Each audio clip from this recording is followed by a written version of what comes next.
Hi ನಮಸ್ಕಾರ ಸ್ನೇಹಿತರೆ. ಇದು ನಮ್ಮ ವಿಲೇಜ್ ಅಕೌಂಟೆಂಟ್ ಎಕ್ಸಾಮ್ಸ್ಗೆ ಪ್ರಿಪೇರ್ ಆಗ್ತಿರೋಂಥವ್ರಿಗೆ ಕರೆಂಟ್ ಅಫೇರ್ಸ್ನ ಎರಡನೇ ವಿಡಿಯೋ ಆಗಿರುತ್ತೆ. Okay, so awards and honours already ಒಂದು ಪಾರ್ಟ್ ಆಗಿದೆ, ಅದು ಆಲ್ರೆಡಿ ನಿಮಗೆ ಯೂಟ್ಯೂಬಲ್ಲಿ ಅಪ್ಲೋಡ್ ಮಾಡಿದ್ದೀನಿ. ಇದು ನಮ್ಮ ಎರಡನೇ ಭಾಗ.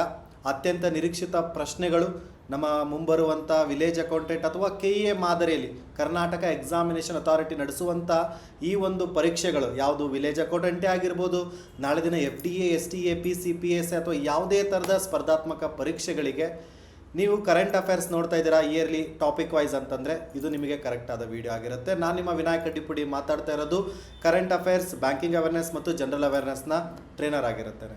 ಹೌದು, ನಾನು ಆವಾಗಲೇ ಹೇಳಿದಾಗ ಏನಪ್ಪ ಅಂತಂತಂದರೆ ಇದು ನಮ್ಮ ಎರಡನೇ ವಿಡಿಯೋ ಅಂತ ಹೇಳಿದೆ. ಸೊ ಹೇಗೆ ಓದಬೇಕನ್ನೋದನ್ನು ನಾನು ಇಂಟ್ರೊಡಕ್ಷನ್ ವಿಡಿಯೋ ಕೂಡ ಕೊಟ್ಟಿದ್ದೀನಿ. ವಿಲೇಜ್ ಅಕೌಂಟೆಂಟ್ 2026ಕ್ಕೆ ಕರೆಂಟ್ ಅಫೇರ್ಸ್ ಎಲ್ಲ ಟಾಪಿಕ್ಸ್ಗಳನ್ನ ಹೆಂಗೆ ಕವರ್ ಮಾಡಬೇಕು, ಯಾವ ಥರ ಅದನ್ನ ಅಪ್ರೋಚ್ ಇರಬೇಕು, ಕಂಪ್ಲೀಟ್ ಸ್ಟ್ರಾಟಜಿ ಮೇಲೂ ಕೂಡ ಒಂದು ವಿಡಿಯೋ ಮಾಡಿದ್ದೀನಿ. ಆ ವಿಡಿಯೋ ಕೂಡ ನಿಮಗೆ ಬೇಕಿತ್ತಂದರೆ ಕಮೆಂಟಲ್ಲಿ ನೀವೇನು ಮಾಡ್ಬೋದು, VAO 2026 ಕರೆಂಟ್ ಅಫೇರ್ಸ್ ಲಿಂಕ್ ಅಂತ ಕಮೆಂಟ್ ಮಾಡಬಹುದು. ಅದಲ್ಲದೆ ಮತ್ತು ಇನ್ನೊಂದೇನಪ್ಪ ಅಂತಂದರೆ ಇದು ನೀವು ಯಾರೆಲ್ಲ ಪ್ರಿಪೇರ್ ಆಗ್ತಿದ್ರಲ್ಲ VAOಗೆ ಅವ್ರಿಗೊಂದು ವಾಟ್ಸಪ್ ಗ್ರೂಪ್ ಮಾಡಿದ್ದೀನಿ. ಸೊ ದ್ಯಾಟ್ ಅಲ್ಲಿ ಏನಾಗುತ್ತೆ, ಈ ಕ್ಲಾಸಸ್ಗಳದ್ದು ಲಿಂಕ್ ಆಗಿರ್ಬೋದು ಮತ್ತು ಇದರ PDFಗಳು ಅಲ್ಲಿ ನಿಮಗೆ ಆ ಒಂದು ಅವೈಲೇಬಲ್ ಇರುತ್ತೆ. ಓಕೆ, ಸೊ ಅದ್ರದ್ದು ಕೂಡ ಲಿಂಕ್ ಬೇಕಿತ್ತಂದರೆ ಕಮೆಂಟಲ್ಲಿ, ಈ ವಿಡಿಯೋ ಕಮೆಂಟಲ್ಲಿ ವಾಟ್ಸಪ್ ಗ್ರೂಪ್ ಲಿಂಕ್ ಅಂತ ಕಮೆಂಟ್ ಹಾಕಿದರೆ ನಿಮಗೆ ಒಂದು ನಂಬರಿಂದ ನೀವು ಕರೆಕ್ಟಾಗಿ ಅಲ್ಲಿ ಜಾಯ್ನ್ ಆಗ್ಬೋದು. ಓಕೆ, ಸೊ ಹಾಗಾದರೆ ಬನ್ನಿ ಪ್ರಶ್ನೆಗಳನ್ನು ನೋಡೋಣ. ಇದನ್ನು ಲಾಸ್ಟ್ ಕ್ಲಾಸಲ್ಲಿ ಹೋಮ್ವರ್ಕ್ ಕೊಟ್ಟಿದ್ದೆ, ನೀವು ತಿಳ್ಕೊಂಬನ್ನಿ ಅಂತ. Who won the BBC Indian sports women of the year award ಅಂತ ಇತ್ತು. ಓಕೆ, ಸೊ BBC ಅವ್ರು ಕೊಡುವಂಥ ಈ ಒಂದು ಪ್ರಶಸ್ತಿ, BBC ಅವ್ರು ಕೊಡುವಂಥ ಈ ಒಂದು ಪ್ರಶಸ್ತಿ ಗೆದ್ದವ್ರು ಯಾರಪ್ಪ ಅಂತಂದರೆ ಸ್ಮೃತಿ ಮಂದನ. ಬಟ್ ನಮಗೆ ಇನ್ನೊಂದು ಕೇಳ್ತಾರೆ ನೋಡ್ರಿ, ಉದಯೋನ್ಮುಖ ಆಟಗಾರ ಯಾರು ಅಂತ ಕೇಳ್ಬೋದು. ಉದಯೋನ್ಮುಖ ಆಟಗಾರ, ಓಕೆ, ಸೊ ಯಾರಿರ್ಬೋದು ಉದಯೋನ್ಮುಖ ಆಟಗಾರರು ಅಂತಂತಂದಾಗ ಚೆಸ್ನ ಪ್ಲೇಯರ್ ಆಗಿರುವಂಥ ದಿವ್ಯಾ ದೇಶ್ಮುಖ್. ದಿವ್ಯಾ ದೇಶ್ಮುಖ್ ಅನ್ನೋರು ಚೆಸ್ ಪ್ಲೇಯರ್ ಇದ್ದಾರೆ, ಅವರು ಉದಯೋನ್ಮುಖ ಎಮರ್ಜಿಂಗ್ ಪ್ಲೇಯರ್ ಇದ್ದಾರೆ. ನೋಡಿ ಇಲ್ಲಿದೆ, ವರ್ಷದ ಉದಯೋನ್ಮುಖ ಆಟಗಾರ ಕ್ರೀಡಾಪಟು ಯಾರು ಅಂತಂದರೆ ದಿವ್ಯಾ ದೇಶ್ಮುಖ್. ಇವರು ಯಾವ ಕ್ರೀಡೆಗೆ ಸಂಬಂಧಪಟ್ಟಿದ್ದಾರೆ ಅಂತ ಪ್ರಶ್ನೆ ಬಂದರೆ ಚೆಸ್ ಅಂತ ಗೊತ್ತಿರಲಿ. ಚೆಸ್ಸಲ್ಲಿ ಒಟ್ಟು ಎಷ್ಟು ಬಾಕ್ಸ್ಗಳಿರುತ್ತೆ ಅಂತಂದರೆ 64 ಬಾಕ್ಸ್ಗಳಿರುತ್ತೆ. ಅದರಲ್ಲಿ ನಿಮಗೆ ಕೆಲವೊಂದು ಸಲ ಬರ್ತದೆ, ಓಕೆ, ಕೆಲವೊಂದು ಸಲ ಕೇಳ್ತಾನೆ ಚೆಸ್ಸಲ್ಲಿ ವೈಟ್ ಎಷ್ಟು, ಬ್ಲ್ಯಾಕ್ ಎಷ್ಟು, ಟೋಟಲ್ ಬಾಕ್ಸ್ ಎಷ್ಟು ಅಂತ ಕೇಳ್ತಾನೆ. 8 64, 8 ಸಾಲು ಇರ್ತದೆ, ಹೌದಾ. ಸೊ ನಮಗೆ 32 ವೈಟ್ ಇರ್ತಾವೆ, 32 ಬ್ಲ್ಯಾಕ್ ಇರ್ತದೆ. ಸೊ ನಮಗೆ ಒಟ್ಟು 64 ಚೌಕ ಇರ್ತವೆ ಎಲ್ಲಿ ಚೆಸ್ ಕ್ರೀಡೆಯಲ್ಲಿ. ಜೀವಮಾನ ಸಾಧನೆ ಪ್ರಶಸ್ತಿಯನ್ನು ಅಂಜಲಿ ಭಾಗವತ್ ಅವ್ರಿಗೆ ಕೊಟ್ಟಿದ್ದಾರೆ. ಅವ್ರು ಯಾವ ಕ್ರೀಡೆ ಅಂತ ಕೇಳಿದರೆ ಶೂಟಿಂಗ್. ನೋಡಿರಿ, ಇವೆಲ್ಲ ನಾವೇನು ಮಾಡ್ತೀವಿ ಗೊತ್ತಾ, ನೆಗ್ಲೆಕ್ಟ್ ಮಾಡಿಬಿಡ್ತೀವಿ. ನನಗೆ ಗೊತ್ತು ನಿಮಗೆ ಕಷ್ಟ ಆಗುತ್ತೆ ಅಂತ, ನನಗೂ ಅರ್ಥ ಆಗುತ್ತೆ. ಸರ್ ಕರೆಂಟ್ ಅಫೇರ್ಸೇ ನಾನು ಟಾಪಿಕ್ ನೋಡ್ತಾ ಇರಲ್ಲ, ನೀವೇನೋ ಭರವಸೆ ಕೊಟ್ಬಿಟ್ರಿ ಕಲಿಸ್ಬೋದು, ಕರೆಂಟ್ ಅಫೇರ್ಸಲ್ಲೂ ಮಾರ್ಕ್ಸ್ ತೊಗೋಬೋದು ಅಂತ. ಬಟ್ ನಾನು ಓದ್ತಾ ಇದ್ದೀನಿ, ತಲೆಗೆ ಏನೂ ಹೋಗ್ತಾ ಇಲ್ಲ. ಅದು ಎಲ್ರಿಗೂ ಸ್ಟಾರ್ಟಿಂಗ್ ಅದು ನೋಡಿದಾಗ ಹಂಗೆ ಅನ್ಸುತ್ತೆ. ಬಟ್ ನಾವು ಒಂದು 2-3 ಸಲ ರೀಕಾಲ್ ಮಾಡ್ಕೊಂಬಿಟ್ರೆ ತಲೆಯಲ್ಲಿ ಕುತ್ಕೊಂತವೆ. ಯಾಕೆ ಬೇಕಂತಂತ ನೀವು ಒಂದು ಸಲ ನೆನಪು ಮಾಡ್ಕೊಡ್ರಿ, ಎದಕ್ಕೆ ಗೌರ್ಮೆಂಟ್ ಜಾಬ್ ಬೇಕಂತ. ಖಂಡಿತ ಇದು ನಿಮಗೆ ಏನು ಕಷ್ಟನೇ ಅನಿಸಲ್ಲ. ಅದಕ್ಕೆ ನಿಮಗೆ ಗೊತ್ತಿರಲಿ, ದಿವ್ಯಾ ದೇಶ್ಮುಖ್ ಉದಯೋನ್ಮುಖ ಆಟಗಾರ ಕ್ರೀಡಾಪಟು, ಅಂಜಲಿ ಭಾಗವತ್ ನಮಗೆ ಜೀವಮಾನ ಸಾಧನೆ ಪ್ರಶಸ್ತಿ ಅಂದರೆ ನಮಗೆ life time achievement award. And ನಮಗೆ BBC ಅವಾರ್ಡ್ ಯಾರಿಗೆ ಸಿಕ್ಕಿದೆ ಅಂದರೆ ಇಂಡಿಯನ್ ಸ್ಪೋರ್ಟ್ಸ್ ವುಮೆನ್, ಅದು ನಮಗೆ ಸ್ಮೃತಿ ಮಂದನ. ಓಕೆ, ಸ್ಮೃತಿ ಮಂದನ ಅವರಿಗೆ ಸಿಕ್ಕಿರುವಂಥದ್ದು. ಕ್ರಿಕೆಟ್ ಆಟಗಾರರು, ಲೆಫ್ಟ್ ಹ್ಯಾಂಡೆಡ್. ಆ್ಯಂಡ್ RCB ಪರವಾಗಿ 2 IPL ಟ್ರೋಫಿಯನ್ನು ಅಂದರೆ ವುಮೆನ್ ಪ್ರೀಮಿಯರ್ ಲೀಗ್ ಅಂತ ಬರುತ್ತೆ, WPL, ಅದನ್ನು ಗೆಲ್ಲಿಸಿಕೊಟ್ಟಂಥ ಒಂದು ನಾಯಕಿ. ಓಕೆ, ಎಸ್, ನೆಕ್ಸ್ಟ್ ಪ್ರಶ್ನೆ ಹೋಗೋಣಾಗಿದ್ದರೆ, ನೆಸೆಟ್ ಸ್ಪೀಕರ್ ಪದಕವನ್ನು ಸ್ವೀಕರಿಸಿದ ಮೊದಲ ಜಾಗತಿಕ ನಾಯಕ ಯಾರು? ನೋಡಿರಿ, ನೆಸೆಟ್ ಸ್ಪೀಕರ್ ಅಂತ ಇದೆ. Okay, speaker of the Knesset medal ಅಂತ ಇದೆ. ಸೊ ಇದು ಯಾವ ಒಂದು ನೋಡಿರಿ ಹೇಳ್ತಿದ್ದಾನೆ, ಫಸ್ಟ್ ಗ್ಲೋಬಲ್ ಲೀಡರ್ ಅಂತ ಹೇಳ್ತಿರೋದವರು. ನೆಸೆಟ್ ಮೆಡಲ್ ಏನಿದೆಯಲ್ಲ, ಫಸ್ಟ್ ಗ್ಲೋಬಲ್ ಲೀಡರ್, ಇದು ಯಾವ ದೇಶ ಕೊಡುತ್ತೆ ಅಂತ ಕೇಳ್ತಾರೆ ನಾಳೆ ದಿನ. Speaker of the Knesset medal ಇದು ಕೊಡೋದು ಇಸ್ರೇಲ್ ದೇಶ. ಯಾವುದು? ಇಸ್ರೇಲ್ ದೇಶ ಕೊಡುತ್ತೆ. ಸೊ ಇದನ್ನು ನರೇಂದ್ರ ಮೋದಿಯವರಿಗೆ ಸಿಕ್ಕಿದೆ. ಯಾರಿಗೆ? ನರೇಂದ್ರ ಮೋದಿಯವರಿಗೆ ಸಿಕ್ಕಿದೆ. Speaker of the Knesset medal Israel ದೇಶ ಕೊಡುತ್ತೆ ಇದನ್ನು. ಇದು ಫಸ್ಟ್ ಗೊತ್ತಿರಲಿ, ಯಾವ ದೇಶ ಈ ಪ್ರಶಸ್ತಿಯನ್ನು ಕೊಡುತ್ತೆ, ಯಾರು ಸ್ವೀಕಾರ ಮಾಡಿದ್ದಾರೆ ಅಂದರೆ ಪ್ರಧಾನಿ ಮಂತ್ರಿ ನರೇಂದ್ರ ಮೋದಿ. ಆ್ಯಂಡ್ ನಿನ್ನೆ ಕ್ಲಾಸಲ್ಲಿ ಹೇಳಿದ್ದೆ, ಅವರಿಗೆ 35 ಬೇರೆ ಬೇರೆ ದೇಶದ ಅತ್ಯುನ್ನತ ಪ್ರಶಸ್ತಿಗಳನ್ನು ಪಡೆದುಕೊಂಡಿರೋವಂಥದ್ದು ಯಾರಪ್ಪ ಅಂದರೆ ನರೇಂದ್ರ ಮೋದಿ. 35 ಸಿಕ್ಕವು. ಎಷ್ಟು? 35. ಒಂದನೇ ಪಾರ್ಟ್ ವಿಡಿಯೋದಲ್ಲಿ ಹೇಳಿದ್ದೀನಿ ಯಾವ್ಯಾವ ರೀಸೆಂಟ್ ಅಂತ ಎಲ್ಲ. ಸೊ ಇದು ನಮಗೆ ನೆಸೆಟ್ ಇಸ್ರೇಲ್ನ ಸಂಸತ್ತಿದು ಗೊತ್ತಿರಲಿ, ನಮಗೆ ನೀಡುವ ಸಂಸ್ಥೆ. ಅಮೀರ್ ಓಹ್ನಾ ಈ ಒಂದು ಸ್ಪೀಕರ್ ಕೊಟ್ಟಿದ್ದಾರೆ ಈ ಮೆಡಲ್ನ. ಭಾರತ ಇಸ್ರೇಲ್ ಒಂದು ಬಾಂಧವ್ಯ ಹಂಗೈತೆ, ನಮ್ಮದು ಇಸ್ರೇಲ್. ಓಕೆ, ಸೊ ಅದಕ್ಕೆ ಈ ಪ್ರಶಸ್ತಿ ಸಿಕ್ಕಿದೆ. ಇಂಗ್ಲೀಷಲ್ಲಿದೆ, ಕನ್ನಡದಲ್ಲಿದೆ. ನಿಮಗೆ ನಾನು ಇದು ಇಂಗ್ಲೀಷ್ ವರ್ಷನ್, ಇದು ಕನ್ನಡ ವರ್ಷನ್. ಓಕೆ, ಸೊ ತಿಳ್ಕೊಳ್ರಿ, ಯಾರು ಬೇಕು ಅದನ್ನು ನೀವು ಅದನ್ನು ಅಡಾಪ್ಟ್ ಮಾಡ್ಕೊಳ್ರಿ. 2026ನೇ ಸಾಲಿನ ಗ್ರಾಮಿ ಪ್ರಶಸ್ತಿಗಳಲ್ಲಿ ವರ್ಷದ ಆಲ್ಬಮ್ ಪ್ರಶಸ್ತಿಯನ್ನು ಯಾವ ಆಲ್ಬಮ್ ಗೆದ್ದಿತ್ತು? ಗ್ರಾಮಿ ಅವಾರ್ಡ್ ಅಂತಂದ್ರೆ ನೋಡ್ರಿ, ಗ್ರಾಮಫೋನ್ ಕೇಳಿರ್ತಿರಲ್ಲ. ಗ್ರಾಮಫೋನ್ ಅಂತಂದ್ರೆ ಈ ಹಳೆಯ ಕಾಲದ ಒಂಥರ ಸ್ಪೀಕರ್ ಥರ ಬರ್ತಿತ್ತು, ಹಿಂಗೆ ಒಂದು ರೌಂಡ್ ಅಂದು ಹಿಂಗೆ ಹಿಂಗೆ ಇಟ್ರೆ ಅದೊಂದು ಹಾಡು ಕೇಳ್ತಿತ್ತಲ್ಲ.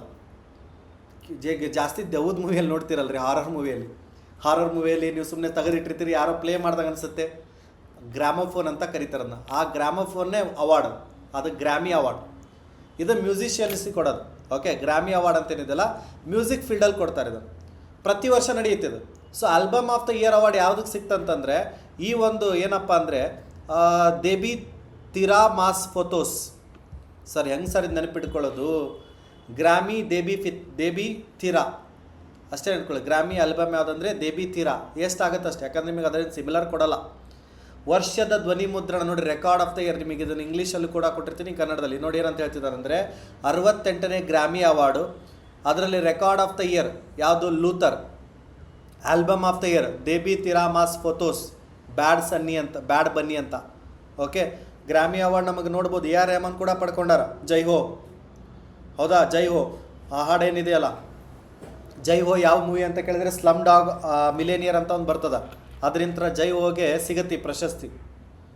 ಆಸ್ಕರ್ ಪ್ರಶಸ್ತಿ ಕೂಡ ಸಿಕ್ಕಿದೆ ಜೈ ಹೋಗೆ. ಆಸ್ಕರ್ ಪ್ರಶಸ್ತಿ ಪಡೆದಂಥ ಭಾರತೀಯ 2 ಯಾರಪ್ಪ ಅಂದ್ರದು ಇದೇ AR ರೆಹಮಾನ್, ಜೈ ಹೋಗೆ. ಹೌದಾ? ನೋಡಿರಿ, ಎಷ್ಟೊಂದು ಪಾಯಿಂಟ್ಸ್ಗಳನ್ನ ಎಕ್ಸ್ಟ್ರಾ ಹೇಳ್ತಿರ್ತೀನಿ, ಅದನ್ನು ನೋಟ್ ಮಾಡ್ಕೊಳ್ರಿ. ಅದು ನಿಮಗೆ PDF ಅಲ್ಲಿ ಇರೋಲ್ಲ. ನಾನು ಅದಕ್ಕೆ ಕ್ಲಾಸ್ ಕೇಳ್ರಿ ಅಂತ ಹೇಳೋದು. PDF ಏನು ಕೊಟ್ಬಿಡ್ತೀನಿ, ಬಟ್ ಅದರ ಕ್ಲಾಸ್ ಯಾಕೆ ಕೇಳಿ ಅಂದರೆ ಎಕ್ಸ್ಟ್ರಾ ಪಾಯಿಂಟ್ಸ್ಗಳಿದೆ ನಾನು ಬಾಯಲ್ಲಿ ಹೇಳ್ತಿದ್ದೀನಲ್ಲ, ಇವೇ ಎಷ್ಟೋ ಸಲ ನಮ್ಮ ಪರೀಕ್ಷೆಯಲ್ಲಿ ಬಂದಿರ್ತವೆ. ನಾನೇನು ಆಮೇಲೆ ನಿಮಗೆ ಸರ್ ಒಂದು PDF ಅಲ್ಲಿದೆ, ನನಗೆ ನಮ್ಮ PDF ಇಂಥ 10 ಬಂತು 15 ಬಂತು ಹಂಗೆ ಕ್ಲೇಮ್ ಮಾಡಲ್ಲ. ನನಗೆ ನಿಮ್ಮ ಮಾರ್ಕ್ಸ್ ಬೇಕಷ್ಟೇ. ನನಗೊಂದು ಸಾರ್ಥಕ ಆಗತ್ತೆ. ನಮ್ಮ ಕರ್ನಾಟಕ ವಿದ್ಯಾರ್ಥಿಗಳು ಕರೆಂಟ್ ಅಫೇರ್ಸಲ್ಲಿ ಕಡಿಮೆ ಮಾರ್ಕ್ಸ್ ತೆಗಿತಿಲ್ಲ, ಎಲ್ಲ ಚೆನ್ನಾಗಿ ತೆಗಿತಿದ್ದಾರೆ ಅಷ್ಟೇ. ನೋಡಿರಿ, ಮೆಡಿಟೇಷನ್ಸ್ ಆಲ್ಬಮ್ಗಾಗಿ 2026ನೇ ಸಾಲಿನ ಗ್ರಾಮಿ ಪ್ರಶಸ್ತಿನ ಅತ್ಯುತ್ತಮ ಆಡಿಯೋ ಬುಕ್ ನಿರೂಪಣೆ ಮತ್ತು ಕತೆ ಹೇಳುವ ಧ್ವನಿ ಮುದ್ರಣ ಪ್ರಶಸ್ತಿಯನ್ನು ಯಾರು ಗೆದ್ದರು ಅಂತ ಪ್ರಶ್ನೆ ಇದೆ. ಇದು ಭಾಳ ಇಂಪಾರ್ಟೆಂಟ್ ಆಗುತ್ತೆ. ಓಕೆ, ಮೆಡಿಟೇಷನ್ ಇದು ಆಲ್ಬಮ್ ಇದು. ಓಕೆ, ಮೆಡಿಟೇಷನ್ ಅನ್ನೋದು ಆಲ್ಬಮ್, ಇದು ಗ್ರಾಮಿ ಅವಾರ್ಡ್ ಸಿಕ್ಕದೆ. ಇದು ಬಹಳ ಅಂದರೆ ಬಹಳ ಇಂಪಾರ್ಟೆಂಟ್ ಆಗುತ್ತೆ ನಮ್ಮ ಪರೀಕ್ಷೆಗಳಲ್ಲಿ. ಯಾಕಂದರೆ ಟಿಬೇಟಿಯನ್ ಗುರು ಆಗಿರುವಂಥ ದಲೈ ಲಾಮಾ, ಟಿಬೇಟಿಯನ್ ಗುರು ಇವರು ದಲೈ ಲಾಮಾ. ಗ್ರಾಮಿ ಅವಾರ್ಡ್ 2023ರಲ್ಲಿ ರಿಕ್ಕಿ ಕೇಜ್ ಕೂಡ ಪಡ್ಕೊಂಡಾರ, ಡಿವೈನ್ ಟೈಟ್ಸ್ ಅಂತ. ಹೌದಾ? ಸೊ ನಮಗೆ ಗ್ರಾಮಿ ಅವಾರ್ಡ್ಗಳ ಬಗ್ಗೆ ಭಾಳ ಮಾಹಿತಿಗಳಿದಾವೆ. ಒಂದೊಂದು ಸ್ವಲ್ಪ ನೋಡ್ತಾ ಇರ್ಬೇಕು ನಿಮಗೆ ಏನೇನು ಕೇಳ್ತಿದ್ದಾನೆ ಅಂತ. ಗ್ರಾಮಿ ಅವಾರ್ಡ್ ಭಾರತೀಯ ವಿಜೇತರು ಯಾರಿದ್ದಾರೆ ಅಂತಂದರೆ ರಿಕ್ಕಿ ಕೇಜ್ ಇದ್ದಾರೆ. 2023ರಲ್ಲಿ ಬೆಸ್ಟ್ ಇಮರ್ಸಿವ್ ಆಡಿಯೋ ಆಲ್ಬಮ್ ಅಂತ ಡಿವೈನ್ ಟೈಟ್ಸ್ ಅಂತ ತರ್ತಾರೆ. 2024ರಲ್ಲಿ ಏನಂದರೆ ಶಕ್ತಿ ದಿಸ್ ಮೂಮೆಂಟ್ ಅಂತ ಜಾಕಿರ್ ಹುಸೇನ್, ಶಂಕರ್ ಮಹಾದೇವನ್ ಕೇಳಿರ್ತೀರ. ಶಂಕರ್ ಮಹಾದೇವನ್ ಭಾಳ ಹೈ ಪಿಚ್ಚಲ್ಲಿ ಲೈಕ್ ಏನಂದ್ರೆ ಲಾಂಗ್ ಹಾಡು ಹೇಳುತ್ತಾರಲ್ಲ. ಓಕೆ, ಜಾಕಿರ್ ಹುಸೇನ್ ನಿಮಗೆ ಗೊತ್ತು, ತಬಲಾ ಮಾಸ್ಟರು, ತಬಲಾ ವಾದಕರು. ಓಕೆ, ಇತ್ತೀಚಿನ ನಿಧನಗೊಳ್ತಾರೆ ಜಾಕಿರ್ ಹುಸೇನ್. ಅವರು ತಂಡ ಬೆಸ್ಟ್ ಗ್ಲೋಬಲ್ ಮ್ಯೂಸಿಕ್ ಪರ್ಫಾರ್ಮೆನ್ಸ್, ಇದಕ್ಕೆ ಅವ್ರಿಗೆ 2024ರಲ್ಲಿ ಈ ಒಂದು ಗ್ರಾಮಿ ಅವಾರ್ಡ್ ಸಿಗುತ್ತೆ. ಭಾರತೀಯರು ಹೇಳ್ತಾ ಇರೋದು ನಾನು, ಯಾರು ತೊಗೊಂಡಾರ? ಯಾಕಂದ್ರೆ ನಾಳೆ ದಿನ ಕೇಳ್ತಾನೆ ಅವನು, ನೀನು ವರ್ಲ್ಡ್ ನೋಡ್ಕೊಂಡಿಯಪ್ಪ, ಭಾರತದವ್ರು ಯಾರು ತೊಗೊಂಡಾರ ರೀಸೆಂಟಾಗಿ ಹೇಳು ಅಂತ ಕೇಳಿದಾಗ ಇದು ಗೊತ್ತಿರಬೇಕು ನಿಮಗೆ. ಚಂದ್ರಿಕಾ ತಂಡನ್, ತ್ರಿವೇಣಿ ಅಂತ ಅಗೇನ್ ಒಂದು ಭಾರತೀಯರು. ಓಕೆ, ಈ ಭಾರತೀಯರು ಏನಿದಾರಲ್ಲ, ಮೊಟ್ಟ ಮೊದಲು ನೋಡ್ಬೋದು ಭಾರತೀಯ ಗ್ರಾಮಿ ವಿಜೇತರು ಯಾರಂದರೆ ಪಂಡಿತ್ ರವಿಶಂಕರ್. ನೋಡೋಣ, ಪಂಡಿತ್ ರವಿಶಂಕರ್ ಯಾವ ವಾದ್ಯವನ್ನು ನುಡಿಸ್ತಾರೆ ಅಂತ ನೋಡೋಣ. ಪಂಡಿತ್ ರವಿಶಂಕರ್ ಯಾವ ವಾದ್ಯವನ್ನು ನುಡಿಸ್ತಾರೆ ಕಮೆಂಟಲ್ಲಿ ಆನ್ಸರ್ ಮಾಡಿರಿ. ತುಂಬ ಈಸಿ ಐತೆ ಕ್ವಶನ್, ಗೊತ್ತಿಲ್ಲ ಅಂದರೆ ಹುಡುಕಿ ಕೇಳ್ರಿ. ಪಂಡಿತ್ ರವಿಶಂಕರ್ 1968ರಲ್ಲಿ ಮೊಟ್ಟ ಮೊದಲ ವ್ಯಕ್ತಿ ಗ್ರಾಮಿ ವಿಜೇತರು ಭಾರತದಿಂದ. ಯಾವ ವಾದ್ಯವನ್ನು ನುಡಿಸ್ತಾರೆ? ಭಾರತದ ಮೊಟ್ಟ ಮೊದಲ ಮಹಿಳಾ ಗ್ರಾಮಿ ವಿಜೇತರು ಯಾರಪ್ಪ ಅಂದರೆ ತನ್ವಿಷಾ, ಜೈ ಹೋ ಹಾಡಿಗೋಸ್ಕರ. ನೋಡಿರಿ, ಇವೆಲ್ಲ ನಮಗೆ ಏನಂತಂದರೆ ಒಂದು ಕ್ವಶನ್ ಕಂಟೆಕ್ಸ್ಟ್ ಹಿಡ್ಕೊಂಡು ಸ್ಟ್ಯಾಟಿಕ್ GK ಈ ಥರ ಬರ್ತಾವೆ. ನೀವೇನು ಮಾಡಬೇಕು? ನೀಟಾಗಿ ಕಲಿಬೇಕು. ಇಂಗ್ಲೀಷ್ ವರ್ಷನಲ್ಲೂ ಕೂಡ ಕೊಟ್ಟಿದ್ದೀನಿ. ನೆಕ್ಸ್ಟ್, ಪ್ರತಿಷ್ಠಿತ ಜಾಗತಿಕ ಶಿಕ್ಷಕರ ಪ್ರಶಸ್ತಿ 2026 ಯಾರು ಗೆದ್ದರು? Who won the prestigious global teacher prize 2026 ಯಾರು ಗೆದ್ದಿರ್ಬೋದು? ನೋಡಿರಿ, ಟೀಚರ್ಸ್ ಡೇ ಬಂತು ಸೆಪ್ಟೆಂಬರ್ 5ಕ್ಕೆ, ಶಿಕ್ಷಕರ ದಿನಾಚರಣೆ. ಸರ್ವಪಲ್ಲಿ ರಾಧಾಕೃಷ್ಣನ್ ಅವರ ಒಂದು ಏನಪ್ಪ ಅಂತಂತಂದರೆ ಜನ್ಮದಿನಕ್ಕೋಸ್ಕರ ಆಚರಿಸ್ತೀವಿ ನಾವು.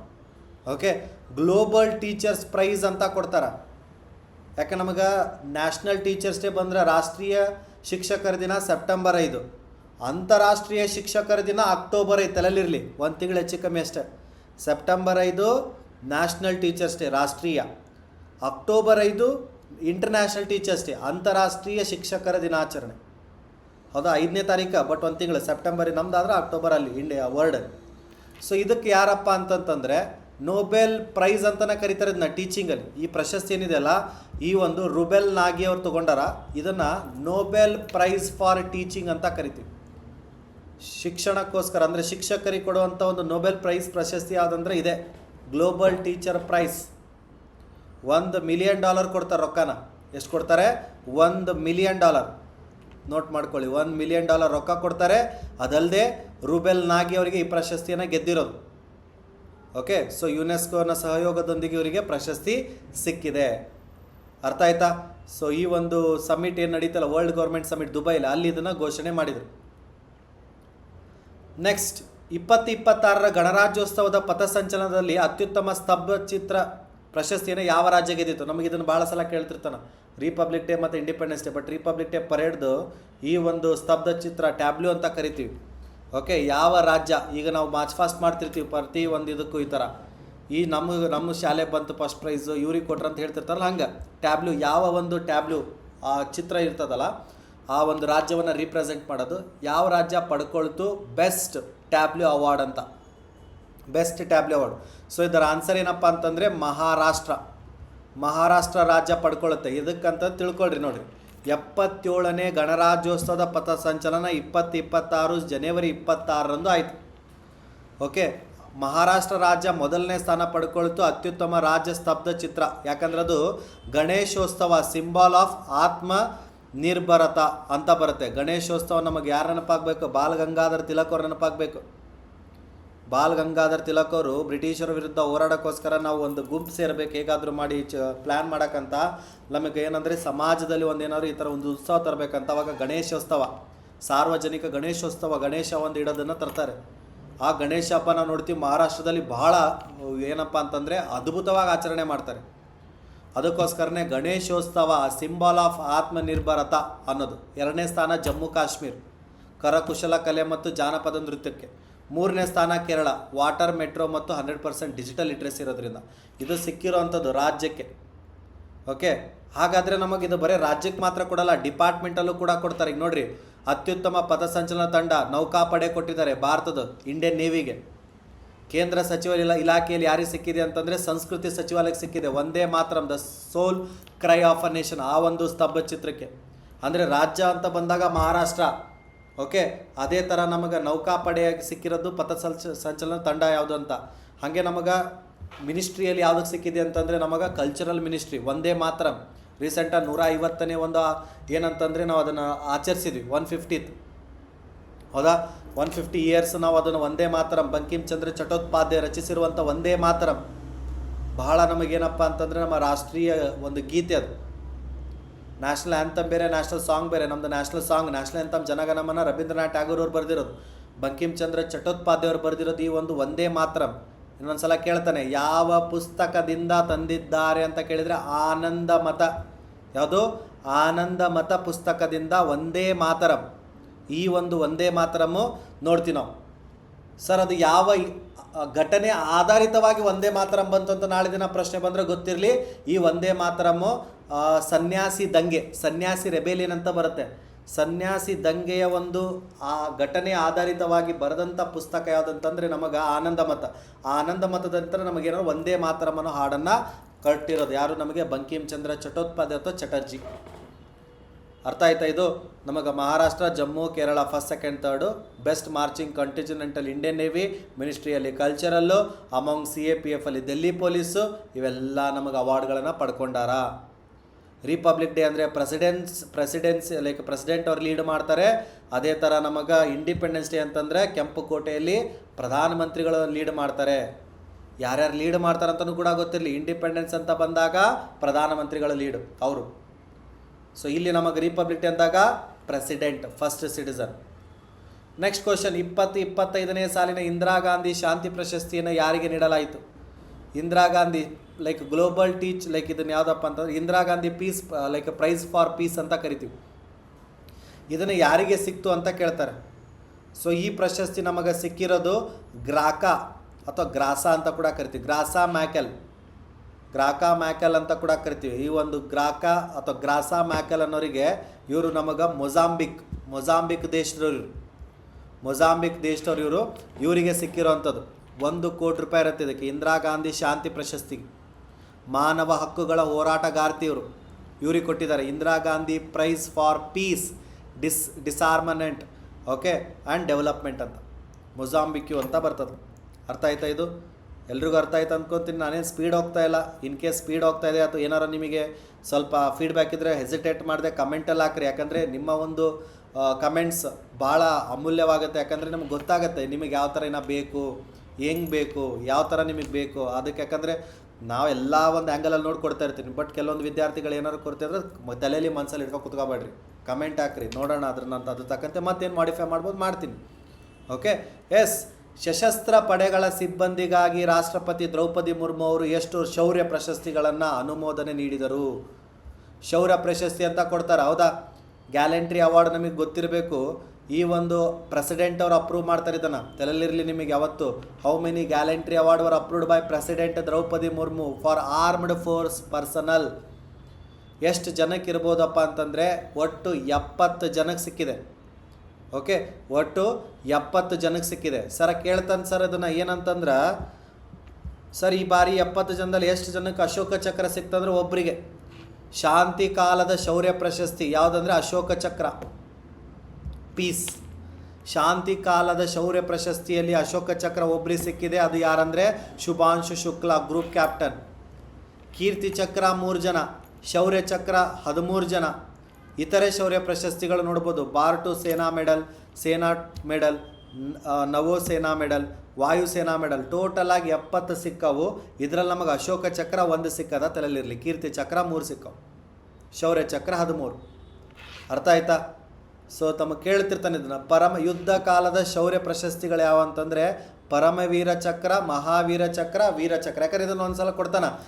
ಇದನ್ನು order wise, chronological order wise ಹೊಂದಿಸ್ರಿ ಅಂತ ಕೇಳ್ತಾನೆ. ವಾರ್ ಟೈಮ್ ಅವಾರ್ಡ್, ಯುದ್ಧ ಕಾಲದ ಶೌರ್ಯ ಪ್ರಶಸ್ತಿಗಳನ್ನು ಕ್ರಮವಾಗಿ ದೊಡ್ಡದಿಂದ ಚಿಕ್ಕದಾಗಿ ಜೋಡಿಸಿ ಅಂತ ಪ್ರಶ್ನೆ ಬಂದರೆ ಪರಮವೀರ ಚಕ್ರ PVC ಫಸ್ಟು, ಅದಾದಮೇಲೆ ಮಹಾವೀರ ಚಕ್ರ, ಅದಾದಮೇಲೆ ವೀರಚಕ್ರ. ಓಕೆ, ಸೊ ತಲೆಯಲ್ಲಿರಲಿ ನಿಮಗೆ PVC ಅಂತ. ಶಾಂತಿ ಕಾಲದಾದರೆ ಅಶೋಕ ಚಕ್ರ, ಕೀರ್ತಿ ಚಕ್ರ, ಶೌರ್ಯ ಚಕ್ರ.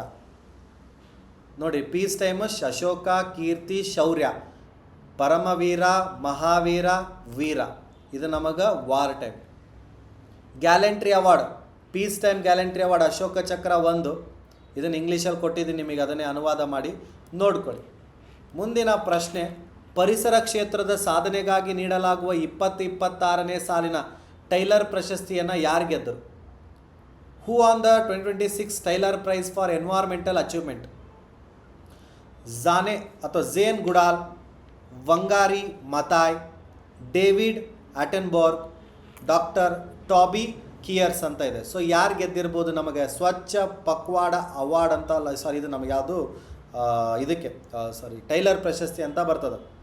ಓಕೆ, 2026ನೇ ಟೈಲರ್ ಪ್ರಶಸ್ತಿ. ಓಕೆ, ಸೊ ಈ ಪ್ರಶಸ್ತಿ ಬಗ್ಗೆ ಕೇಳ್ತಿರ್ತಾನೆ ಏನು ಇದೆ ಅಂತ. ನಿಮಗೆ ಕೆಲವೊಂದು ಸಲ ಟೈಮ್ ಕೊಡ್ತೀನಿ, ಸರ್ ಈ ಅವಾರ್ಡ್ ಬಗ್ಗೆ ನೆನಪಿಟ್ಕೊಳ್ಳಿ ಅಥವಾ ಏನಾರು ಅದ್ರ ಬಗ್ಗೆ ಟ್ರೈ ಮಾಡಿ ಅಂತ. ಯಾಕಂದ್ರೆ ನಿಮಗೆ ಬರೆದು ಇಟ್ಕೊಂಡ್ರೆ ತಲೆಯಲ್ಲಿ ಬರ್ತದೆ. ನಮಗೆ ಕೇಳ್ತಾನೆ ಯಾವ ಪ್ರಶಸ್ತಿ ಪರಿಸರಕ್ಕೆ ನೊಬೆಲ್ ಪ್ರೈಸ್ ಅಂತ ಕರಿತೀವಿ ಅಂದರೆ ಇದೇ ಟೈಲರ್ ಪ್ರಶಸ್ತಿ. ಟೈಲರ್ ಪ್ರಶಸ್ತಿ is known as a Nobel prize of the environment ಅಂತ ಕರಿತೀವಿ. ಎನ್ವೈರ್ಮೆಂಟ್ 1973 ನಮ್ದೇನು ಪ್ರಾಜೆಕ್ಟ್ ಟೈಗರ್ ಬರ್ತದಲ್ಲ, ಆ ಸಮಯದಲ್ಲಿ ಟೈಲರ್ ಪ್ರಶಸ್ತಿ ಅದನ್ನು ಎಸ್ಟಾಬ್ಲಿಷ್ ಮಾಡ್ತಾರೆ. ಲಿಂಕ್ ಇಟ್ಕೊಳ್ರಿ, ನಮಗೆ ಟೈಗರ್ ಪ್ರಾಜೆಕ್ಟ್ ಮತ್ತು ಇದು. ಯಾಕಂದ್ರೆ 1973 ನಮಗದು ಯೂನಿಕ್ ಐತಿ. ಓಕೆ, ಪರಿಸರಿಗೆ ಒಂದೇನಂದ್ರೆ ಯಾರು ಕಾಪಾಡ್ತಾರಲ್ಲ, ಪರಿಸರ ಸಂರಕ್ಷಣೆ ನಮ್ಮೆಲ್ಲರ ಹೊಣೆ. ಓಕೆ, ಸೊ ಅದಕ್ಕೆ ಕೊಡುವಂಥ ಈ ಒಂದು ಟೈಲರ್ ಪ್ರಶಸ್ತಿ ಇಂಡಿವಿಜುವಲ್ ಆಗಿ ರೆಕಗ್ನೈಸ್ ಮಾಡ್ತೀವಿ. ಸೈಂಟಿಫಿಕ್ ವರ್ಕ್ ಆಗಿರ್ಬೋದು, ಏನಿದೆ ಅವರ ಒಂದು ಔಟ್ಸ್ಟ್ಯಾಂಡಿಂಗ್ ಒಂದು ಎನ್ವೈರ್ಮೆಂಟನ್ನು ಇಂಪ್ರೂವ್ ಮಾಡೋದಕ್ಕೆ ಅದಕ್ಕಿರುವಂಥ ಒಂದು ಪ್ರಶಸ್ತಿ. ಓಕೆ, ಸೊ ನಮಗೆ ಇದಕ್ಕೆ ಬರ್ತದೆ ಸರ್, ನಮಗೆ ಇಂಡಿಯಾಕ್ಕೆ ಏನಾರ ಸಂಬಂಧ ಐತೇನ್ರಿ ಇದು ಅಂತಂತ. ಓಕೆ, ಯಾಕಂದ್ರೆ ಇದನ್ನು ಗೆದ್ದವರು ಡಾಕ್ಟರ್ ಟೋಬಿ ಕಿಯರ್ಸ್ ಅಂತ.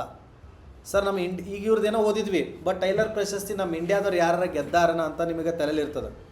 ಓಕೆ, ಎಸ್, ಮಾಧವ ಗದ್ಗಿಲ್ ಅಂತ. ಮಾಧವ ಗದ್ಗಿಲ್ ಅನ್ನೋರು ಈ ಪ್ರಶಸ್ತಿಯನ್ನು 2 ವರ್ಷದಿಂದ 2024ರಲ್ಲಿ ಪಡ್ಕೊಳ್ತಾರೆ. 2024ರಲ್ಲಿ ಮಾಧವ ಗದ್ಗಿಲ್ ಅನ್ನೋರು ಈ ಪ್ರಶಸ್ತಿಯನ್ನು ಪಡ್ಕೊಳ್ತಾರೆ. ಭಾರತಕ್ಕೊಂದು ಲಿಂಕ್ ಇದೆ ಇದಕ್ಕೆ. ಓಕೆ, ಮಾಧವ ಗದ್ಗಿಲ್. ಅರ್ಥ ಆಯ್ತಾ? ನೆಕ್ಸ್ಟ್ ಹೋಗೋಣ. 2026ನೇ ಸಾಲಿನ ರಾಷ್ಟ್ರಪತಿಗಳು ಪೊಲೀಸ್ ಬಣ್ಣ ಪ್ರಶಸ್ತಿಯನ್ನು ಯಾವ ರಾಜ್ಯ ಪಡೆಗೆ ಅಥವಾ ಪೊಲೀಸ್ ಪಡೆಗೆ ನೀಡಲಾಗಿದೆ? ಯಾವುದಕ್ಕಿರ್ಬೋದಪ್ಪ? So presidents police colour award ಅಂತ ಕೊಡ್ತಾರೆ. ಸೊ ಯಾವ ರಾಜ್ಯ ಕೊಟ್ಟಿದ್ದಾರೆ? ಯಾಕಂದರೆ ಇದನ್ನು ನಿಶಾನ್ ಪ್ರಶಸ್ತಿ ಅಂತ ಕರೀತಾರೆ. ಓಕೆ, ಪ್ರೆಸಿಡೆಂಟ್ಸ್ ಪೊಲೀಸ್ ನಿಶಾನ್ ಪ್ರಶಸ್ತಿ ಅಂತ ಬರ್ತದೆ. ಇದೊಂಥರ ಹೈಯೆಸ್ಟ್ ಸೆರೆಮೋನಿಯಲ್ ಆನರ್ ಆಗುತ್ತೆ ಇದಕ್ಕೆ, ಪೊಲೀಸ್ ಆಫೀಸರಿಗೆ. ಇದನ್ನು ಪಡ್ಕೊಂಡಂಥ ಒಂದು ರಾಜ್ಯ ಸಿಕ್ಕಿಂ ರಾಜ್ಯ. ಓಕೆ, ಸಿಕ್ಕಿಂ ರಾಜ್ಯ ಇದನ್ನು ಪಡ್ಕೊಂಡದು. ಪ್ರೆಸಿಡೆಂಟ್ಸ್ ಪೊಲೀಸ್ ಕಲರ್ ನಿಶಾನ್ ಅಂತ ಕರಿತೀವಿ. ಪೊಲೀಸ್ ಪಡೆಗಳಿಗೆ ನೀಡುವ ಅತ್ಯುನ್ನತ ಗೌರವಾನ್ವಿತ ಒಂದು ಸಾಂಪ್ರದಾಯಿಕ ಸಮಾರಂಭದ ಗೌರವ ಇದು. ಪ್ರೆಸಿಡೆಂಟ್ಸ್ ಕಡೆ ಅಂತಾರೆ, ಪ್ರೆಸಿಡೆಂಟ್ಸ್ ಅವಾರ್ಡ್ ಅಂತ ಬರುತ್ತಲ್ಲ ಅದು. ಓಕೆ, ಭಾರತದ ರಾಷ್ಟ್ರಪತಿ ನೀಡ್ತಾರೆ ಇದನ್ನು, ರಾಷ್ಟ್ರಪತಿ ಪೊಲೀಸ್ ಕಲರ್ ನಿಶಾನನ್ನು. ವಿಂಗ್ಸ್ ಇಂಡಿಯಾ 2026ರಲ್ಲಿ ವಾಯುಯಾನ ಮತ್ತು ಪರಿಸರ ವ್ಯವಸ್ಥೆಯ ಉತ್ತೇಜನಕ್ಕಾಗಿ ಅತ್ಯುತ್ತಮ ರಾಜ್ಯ ಪ್ರಶಸ್ತಿಯನ್ನು ಯಾವ ರಾಜ್ಯ ಗೆದ್ದಿತು? Which state won the best state for promotion of aviation and ecosystem award at wings India 2026? ಯಾರಿರ್ಬೋದು? ವಿಂಗ್ಸ್ ಇಂಡಿಯಾ ಪ್ರಶಸ್ತಿ. ಓಕೆ, ವಿಂಗ್ಸ್ ಇಂಡಿಯಾ ಬಗ್ಗೆ ಕೇಳ್ತಿದ್ದಾನೆ. ಸೊ ಯಾವ ಒಂದು ಇದು ಗೆದ್ದಿದೆ ಬೆಸ್ಟ್ ಸ್ಟೇಟ್ ಈ ಒಂದು ಏವಿಯೇಷನ್ ಸಿಸ್ಟಮಿಗೋಸ್ಕರ ಅಂತಂದರೆ ಅದು ಉತ್ತರಾಖಂಡ್. ಓಕೆ, ಸೊ ಉತ್ತರಾಖಂಡಲ್ಲಿ ಒಟ್ಟು ಎಷ್ಟು ನ್ಯಾಷನಲ್ ಪಾರ್ಕ್ ಬರ್ತವೆ ಅಂದರೆ 6. Rajaji national park, Nanda Devi national park, valley of flower, Jim Corbett national park, Gangotri national park, ಇನ್ನೊಂದು ಯಾವುದಪ್ಪ ಅಂತಂದ್ರೆ ಗೋವಿಂದ ಪಶುವರ್ ನ್ಯಾಷನಲ್ ಪಾರ್ಕ್. ಇದು ನೆನಪಿಡ್ಕೊಳ್ಳೋದು ಹೆಂಗಂದ್ರೆ ಇದಕ್ಕೊಂದು ಸ್ಟೋರಿ ಹೇಳಿದ್ದೆ ನಿಮಗೆ. ನ್ಯಾಷನಲ್ ಪಾರ್ಕ್ಸ್ಗಳದ್ದು ಕೂಡ ನಿಮಗೊಂದು ಲಿಂಕ್ ಕೊಟ್ಟಿದ್ದೆ, ಅಂದರೆ ಯೂಟ್ಯೂಬಲ್ಲೂ ಕೂಡ ಮಾಡಿದ್ದೀನಿ. ಟ್ರಿಕ್ಸ್ ಮುಖಾಂತರ 107 ಹೆಂಗೆ ನೆನಪಿಡ್ಕೋಬೇಕಂತ. ಹೌದಾ? ರಾಜ ಲವ್ ಮಾಡ್ತಾನೆ ನಂದಾನ, ಪ್ರಪೋಸ್ ಮಾಡ್ಬೇಕಂತ ನಂದಾಗ ಹೋಗ್ತಾನೆ, ಫ್ಲವರ್ ಹಿಡ್ಕೊಂಡು ಪ್ರಪೋಸ್ ಮಾಡೋಕ್ಕೆ ಹೋಗ್ತಾನೆ ಅಂತ ಹೇಳಿದ್ದೆ. ಬಟ್ ನಂದಾದೇವಿ ಒಪ್ಪಲ್ಲ. ಓಕೆ, ನಂದಾದೇವಿ ಒಪ್ಪದೇ ಇದ್ದಾಗ ಅವಳು ಹೇಳ್ತಾಳೆ, ನೀನು ನಾಯಿ ಹೊಡೆಯೋಕೆ ಹೋಲ್ತಾರ ಇದೆಯಾ, ದುಡಿಯಲ್ಲ ಅಂತ ಹೇಳ್ತಾಳೆ. ಆವಾಗ ರಾಜ ದೇವದಾಸ್ ಆಗಲ್ಲ, ಹೋಗಿ ದುಡಿತಾನೆ ಕಷ್ಟಪಟ್ಟು. ಆಮೇಲೆ ಜಿಮ್ಮಿಗೆ ಹೋಗ್ತಾನೆ, ಜಿಮ್ಮಿಗೆ ಹೋಗಿ ಮೈಕಟ್ಟು ಮಾಡಿ ಕಸರತ್ತು ಮಾಡಿಕೊಂಡು ಅವಳಕ್ಕಿಂತ ಚೆನ್ನಾಗಿರುವಂಥ ಗಂಗಾ ಹುಡುಗಿಗೆ ಪ್ರಪೋಸ್ ಮಾಡ್ತಾನೆ. ನಂತರ ರಾಜ ಗಂಗಾ ಹುಡುಗಿಗೆ ಪ್ರಪೋಸ್ ಮಾಡಿದಾಗ ಗಂಗಾ ಒಪ್ಕೋತಾಳವನ್ನ. ಸೊ ಹಾಗಾಗಿ ರಾಜ ಲೈಫಲ್ಲಿ ಗೆದ್ದ, ಅದಕ್ಕೆ ಗೋವಿನ್ ಅಂತ ಹಾಕಿದ್ದೆ. ಸೊ ಇದನ್ನು ಟ್ರಿಕ್ಸಲ್ಲಿ ಹೇಳಿದ್ದೀನಿ. ಈಗ ಸದ್ಯ ಹಿಂಗೆ ಹೊಸ್ದಾಗಿ ಕೇಳಿದ್ರಿಗೆ ಏನೂ ಅರ್ಥ ಆಗಿರೋದು. ಟ್ರಿಕ್ಸ್ ಅದ್ಭುತವಾಗಿದ್ದಾವೆಲ್ಲ. ಓಕೆ, ಸೊ ಹಿಮಾಚಲ ಪ್ರದೇಶದಲ್ಲೂ ಕೂಡ ಹೇಳಿದೆ. ಹಿಮಾಲಯದ ವ್ಯಾಲಿಯಲ್ಲಿ ಸಿಂಬಾ ಇಂದ್ರನೊಂದಿಗೆ ಕೀರ್ತಿಂದ ಅಂತ ಐತಿ. ಹಿಮಾಲಯ ಅಂದರೆ greater Himalaya national park. Valley ಅಂತಂದರೆ ಪಿನ್ ವ್ಯಾಲಿ. ಹಿಮಾಲಯದ ವ್ಯಾಲಿಯಲ್ಲಿ ಯಾರು ಸಿಂಬಲ್ ಬರ ಏನು ಮಾಡ್ದ ಇಂದ್ರನೊಟ್ಟಿಗೆ, ಇಂದ್ರಕ್ಕಿಲ್ಲ ಏನು ಮಾಡ್ದ ಕೀರ್ತಿಂದ, ಕೀರ್ಗಂಗಾ ಮುಗಿದೋಯ್ತು. ಅರುಣ ನಮ್ಮವನು, ನಮ್ದಫಾ ಮತ್ತು ಮೌಲಿಂಗು. ಸಿಕ್ಕಿಮಲ್ಲಿರೋದು ಒಂದೇ ನ್ಯಾಷನಲ್ ಪಾರ್ಕ್, ಯಾವುದು? ಕಂಚನಜುಂಗಾ. ನೋಡಿರಿ, ಇವು ಯಾಕೆ ನೆನಪಿರ್ತಾವೆ ಅಂದ್ರೆ ನಾನೇನು ಬಾಯಟ್ ಹೊಡೆದಿರವಲ್ಲ. ನಾನು ನಿಮ್ಮ ಥರನೇ ಸ್ಟಾರ್ಟಿಂಗ್ ಹೆಂಗೆ ಹುಡುಗರಿಗೆ ಅರ್ಥ ಮಾಡಿಸ್ಬೇಕು ಅನ್ನೋಕ್ಕೋಸ್ಕರ ಅದ್ರ ಮೇಲೆ ವರ್ಕ್ ಮಾಡಿ ಆ ಒಂದು ಟ್ರಿಕ್ಸ್ಗಳನ್ನ ರೆಡಿ ಮಾಡಿದ್ದು. 4-5 ಸಲ ಸ್ಟಾರ್ಟಿಂಗ್ ಕಷ್ಟ ಅನಿಸುತ್ತೆ, 4-5 ಸಲ ಹುಚ್ಚ ಹಿಡ್ದದ್ದು ಬಿಡು ಅಂತ ಅನ್ಕೋಬೋದು ಪಕ್ಕದವ್ರು. ಅಂದ್ಕೊಳ್ಳಿ, ಯಾರು ನನಗೆ ಮಾರ್ಕ್ಸ್ ಕೊಡಲ್ಲಲ್ಲ. ಈಗ ನೋಡಿರಿ ಎಷ್ಟು ಸುಲಭವಾಗೆಲ್ಲ ಬರ್ತಾವೆ. ಅನ್ಕೊಳ್ಳೋರು 100 ಅನ್ಕೊಂತಾರೆ. ನಿಮಗೇನು ಬೇಕು? ಮಾರ್ಕ್ಸ್ ಬೇಕು, ಜಾಬ್ ಬೇಕು ಅಷ್ಟೇ. ಸೊ ಅದನ್ನು ತಲೆ ಹಿಡ್ಕೊಳ್ಳಿ. ವಿಂಗ್ಸ್ ಇಂಡಿಯಾ 2026 ಏಷ್ಯಾದ ಅತಿ ದೊಡ್ಡ ನಾಗರಿಕ ವಿಮಾನಯಾನ ಕಾರ್ಯಕ್ರಮ ಇದು ಎಲ್ಲಿ ನಡೀತ ಅಂತ ಕೇಳ್ತಾನೆ. ಬೇಗಂಪೇಟ್. ಇದು ಎಲ್ಲಿ ಬರ್ತದ? ಹೈದರಾಬಾದಲ್ಲಿ ಬರ್ತದೆ. ಸರ್ ಎಲ್ಲೂ ಬರಲ್ರಿ, ನಾವು ಹೋಗ್ಬೇಕು ಅನ್ಬೇಡ್ರಿ. ಮತ್ತು ಬೇಗಂಪೇಟ್ ವಿಮಾನ ನಿಲ್ದಾಣ ಹೈದರಾಬಾದಲ್ಲಿ ಐತೆ. ಏಷ್ಯಾದ ಅತಿ ದೊಡ್ಡ ನಾಗರಿಕ ವಿಮಾನಯಾನ ಕಾರ್ಯಕ್ರಮ ಇಲ್ಲಿ ನಡೆಯುತ್ತೆ. ವಿಂಗ್ಸ್ ಇಂಡಿಯಾ ಕೇಳ್ತಾನೆ ಇದನ್ನು. ಈ 2026ರಲ್ಲಿ ವಿಂಗ್ಸ್ ಇಂಡಿಯಾ ಕಾರ್ಯಕ್ರಮ ಯಾವ ರಾಜ್ಯದಲ್ಲಿ ನಡೆಯಿತು? ತೆಲಂಗಾಣದಲ್ಲಿ, ಹೈದರಾಬಾದಲ್ಲಿ ನಡೀತು, ತೆಲಂಗಾಣದಲ್ಲಿ. ಮುಗೀತು ಆನ್ಸರ್. ಹೆಂಗೆ ಬೇಕಾದ್ರೆ ಬರಲಿ, ಅವಾರ್ಡ್ಸ್ ಎಲ್ಲರೂ ಬರಲಿ, ಹೆಂಗಾರ ಬರಲಿ, ನಮಗೇನು ಈ ಥರ ಕಲಿಬೇಕದನ್ನು. ಹೌದಾ?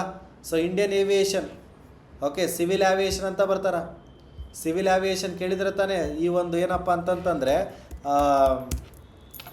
ಲೈಕ್ ನಿಮಗೆ ವಿಮಾನಕ್ಕೆಲ್ಲ ಸಂಬಂಧಪಟ್ಟಂತೆ ಗೊತ್ತಿರಬೇಕು. ಯಾರಿದ್ದಾರೆ ಸಚಿವರು ಅಂತಂದರೆ ರಾಮಮೋಹನ್ ನಾಯ್ಡು ಇದ್ದಾರೆ.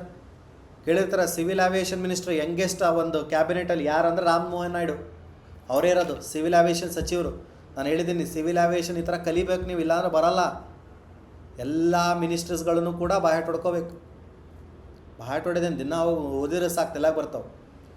ನೆಕ್ಸ್ಟ್ ನೋಡಿರಿ, ಪದ್ಮ ಅವಾರ್ಡ್ಸ್ ಬಗ್ಗೆ ನಿಮಗೆ ಇದೇನು ಕ್ವಶನ್ ಇಟ್ಟಿಲ್ಲ, ಬಟ್ ಒಂದು ಸಲ ರೀಕಾಲ್ ಮಾಡಲಿ ಅಂತ ಕೊಟ್ಟಿದ್ದೀನಿ.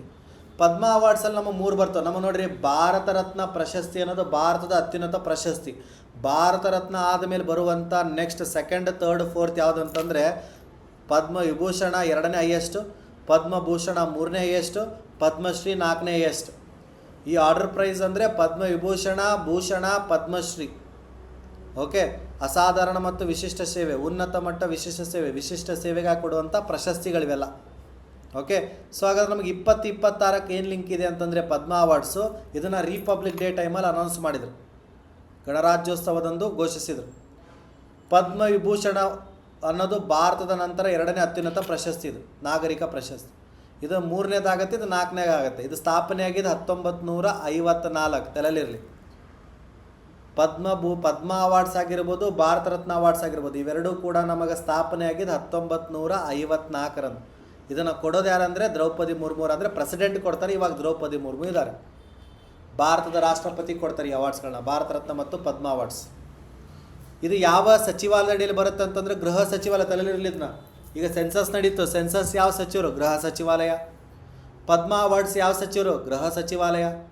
ನೋಡ್ರಿ ಕೇಳ್ತಾನೆ, ಈಗ ಯಾವ ಒಂದು ಮಿನಿಸ್ಟ್ರಿ ಅಂಡರಲ್ಲಿ ಬರುತ್ತಪ್ಪ ಅಂತ ಅವಾಗ ಗೊತ್ತಿರಬೇಕು. ಹೋಮ್ ಮಿನಿಸ್ಟ್ರ್ ಯಾರಿದ್ದಾರೆ? ಅಮಿತ್ ಶಾ. ಓಕೆ. ಸೊ ಇದು ಯಾರಿಗೆ ಮನಸ್ಸಿ ಬಂದರಿಗೆ ಕೊಡ್ತಾರೆ? ಇಲ್ಲ, ಕಮಿಟಿ ಮಾಡಿರ್ತಾರೆ. ಪದ್ಮ ಅವಾರ್ಡ್ಸ್ಗೆ ಅಂತ ಕಮಿಟಿ ಮಾಡಿರ್ತಾರೆ. ಅವ್ರು ಐಡೆಂಟಿಫೈ ಮಾಡ್ತಾರೆ ಯಾವ ವಿಭಾಗದಲ್ಲಿ ಯಾರು ಅದನ್ನ ಸಾಧನೆ ಮಾಡಿದ್ದಾರೆ, ಅದನ್ನೆಲ್ಲ ನೋಡ್ಕೊಂಡು ಕೊಡುವಂಥ ಪ್ರಶಸ್ತಿ ಇದು. ಓಕೆ. ಸೊ ಪದ್ಮ ಅವಾರ್ಡ್ಸ್ 2026ರಲ್ಲಿ ಒಟ್ಟು 131 ಜನಕ್ಕೆ ಸಿಗುತ್ತೆ. ಎಷ್ಟು? 131. ಅದರಲ್ಲಿ ಪದ್ಮವಿಭೂಷಣ 5 ಜನಕ್ಕೆ ಸಿಕ್ಕಿದೆ, ಪದ್ಮಭೂಷಣ 13 ಜನಕ್ಕೆ ಸಿಕ್ಕಿದೆ, ಪದ್ಮಶ್ರೀ 113 ಜನಕ್ಕೆ ಸಿಕ್ಕಿದೆ. ಟೋಟಲ್ ಆಗಿ 131. ತಲೆಗಿರ್ಬೇಕಿದೆ, ಯಾವತ್ತಲೂ ತಲೆಗಿರಲಿ. ಅದಕ್ಕೆ ನೀಟಾಗಿ ಕೊಟ್ಟಿದ್ದೀನಿ ನಿಮಗೆ. ಅದನ್ನು ನೀಟಾಗಿ ಒಂದು ಪ್ರಾಪರ್ ವೇದಲ್ಲಿ 131 ಪ್ರಶಸ್ತಿ ಸಿಕ್ಕಾವು. ಅದರಲ್ಲಿ 5 ಪದ್ಮವಿಭೂಷಣ, ಪದ್ಮಭೂಷಣ 13, ಪದ್ಮಶ್ರೀ 113. ಸೊ ಟೋಟಲ್ 131 ಅವಾರ್ಡಲ್ಲಿ ಎಷ್ಟು ಜನ ಮಹಿಳೆಯರಿದ್ದಾರೆ ಅಂತ ಪ್ರಶ್ನೆ ಬರುತ್ತೆ. ವುಮೆನ್ ಎಂಪವರ್ಮೆಂಟ್ ಹಿಡ್ಕೊಂಡು ಒಂದು ಪ್ರಶ್ನೆ ಕೇಳ್ಬಿಡ್ತಾನೆ. ಏನಂತ? ಈ ಬಾರಿ ಕೊಟ್ಟಿರುವಂಥ ಈ ಒಂದು ಪದ್ಮ ಅವಾರ್ಡ್ಸಲ್ಲಿ ಈ ಬಾರಿ ಎಷ್ಟು ಜನ ಮಹಿಳೆಯರಿದ್ದಾರೆ ಅಂದರೆ 131ರಲ್ಲಿ 19 ಮಹಿಳೆಯರಿಗೆ ಸಿಕ್ಕಿದೆ. ಎಷ್ಟು ಜನ ವಿದೇಶಿಗರಿಗೆ ಕೊಟ್ಟಿದ್ದೀವಿ? 6 ಜನ ವಿದೇಶಿಗರಿಗೆ ಕೊಟ್ಟಿದ್ದೀವಿ.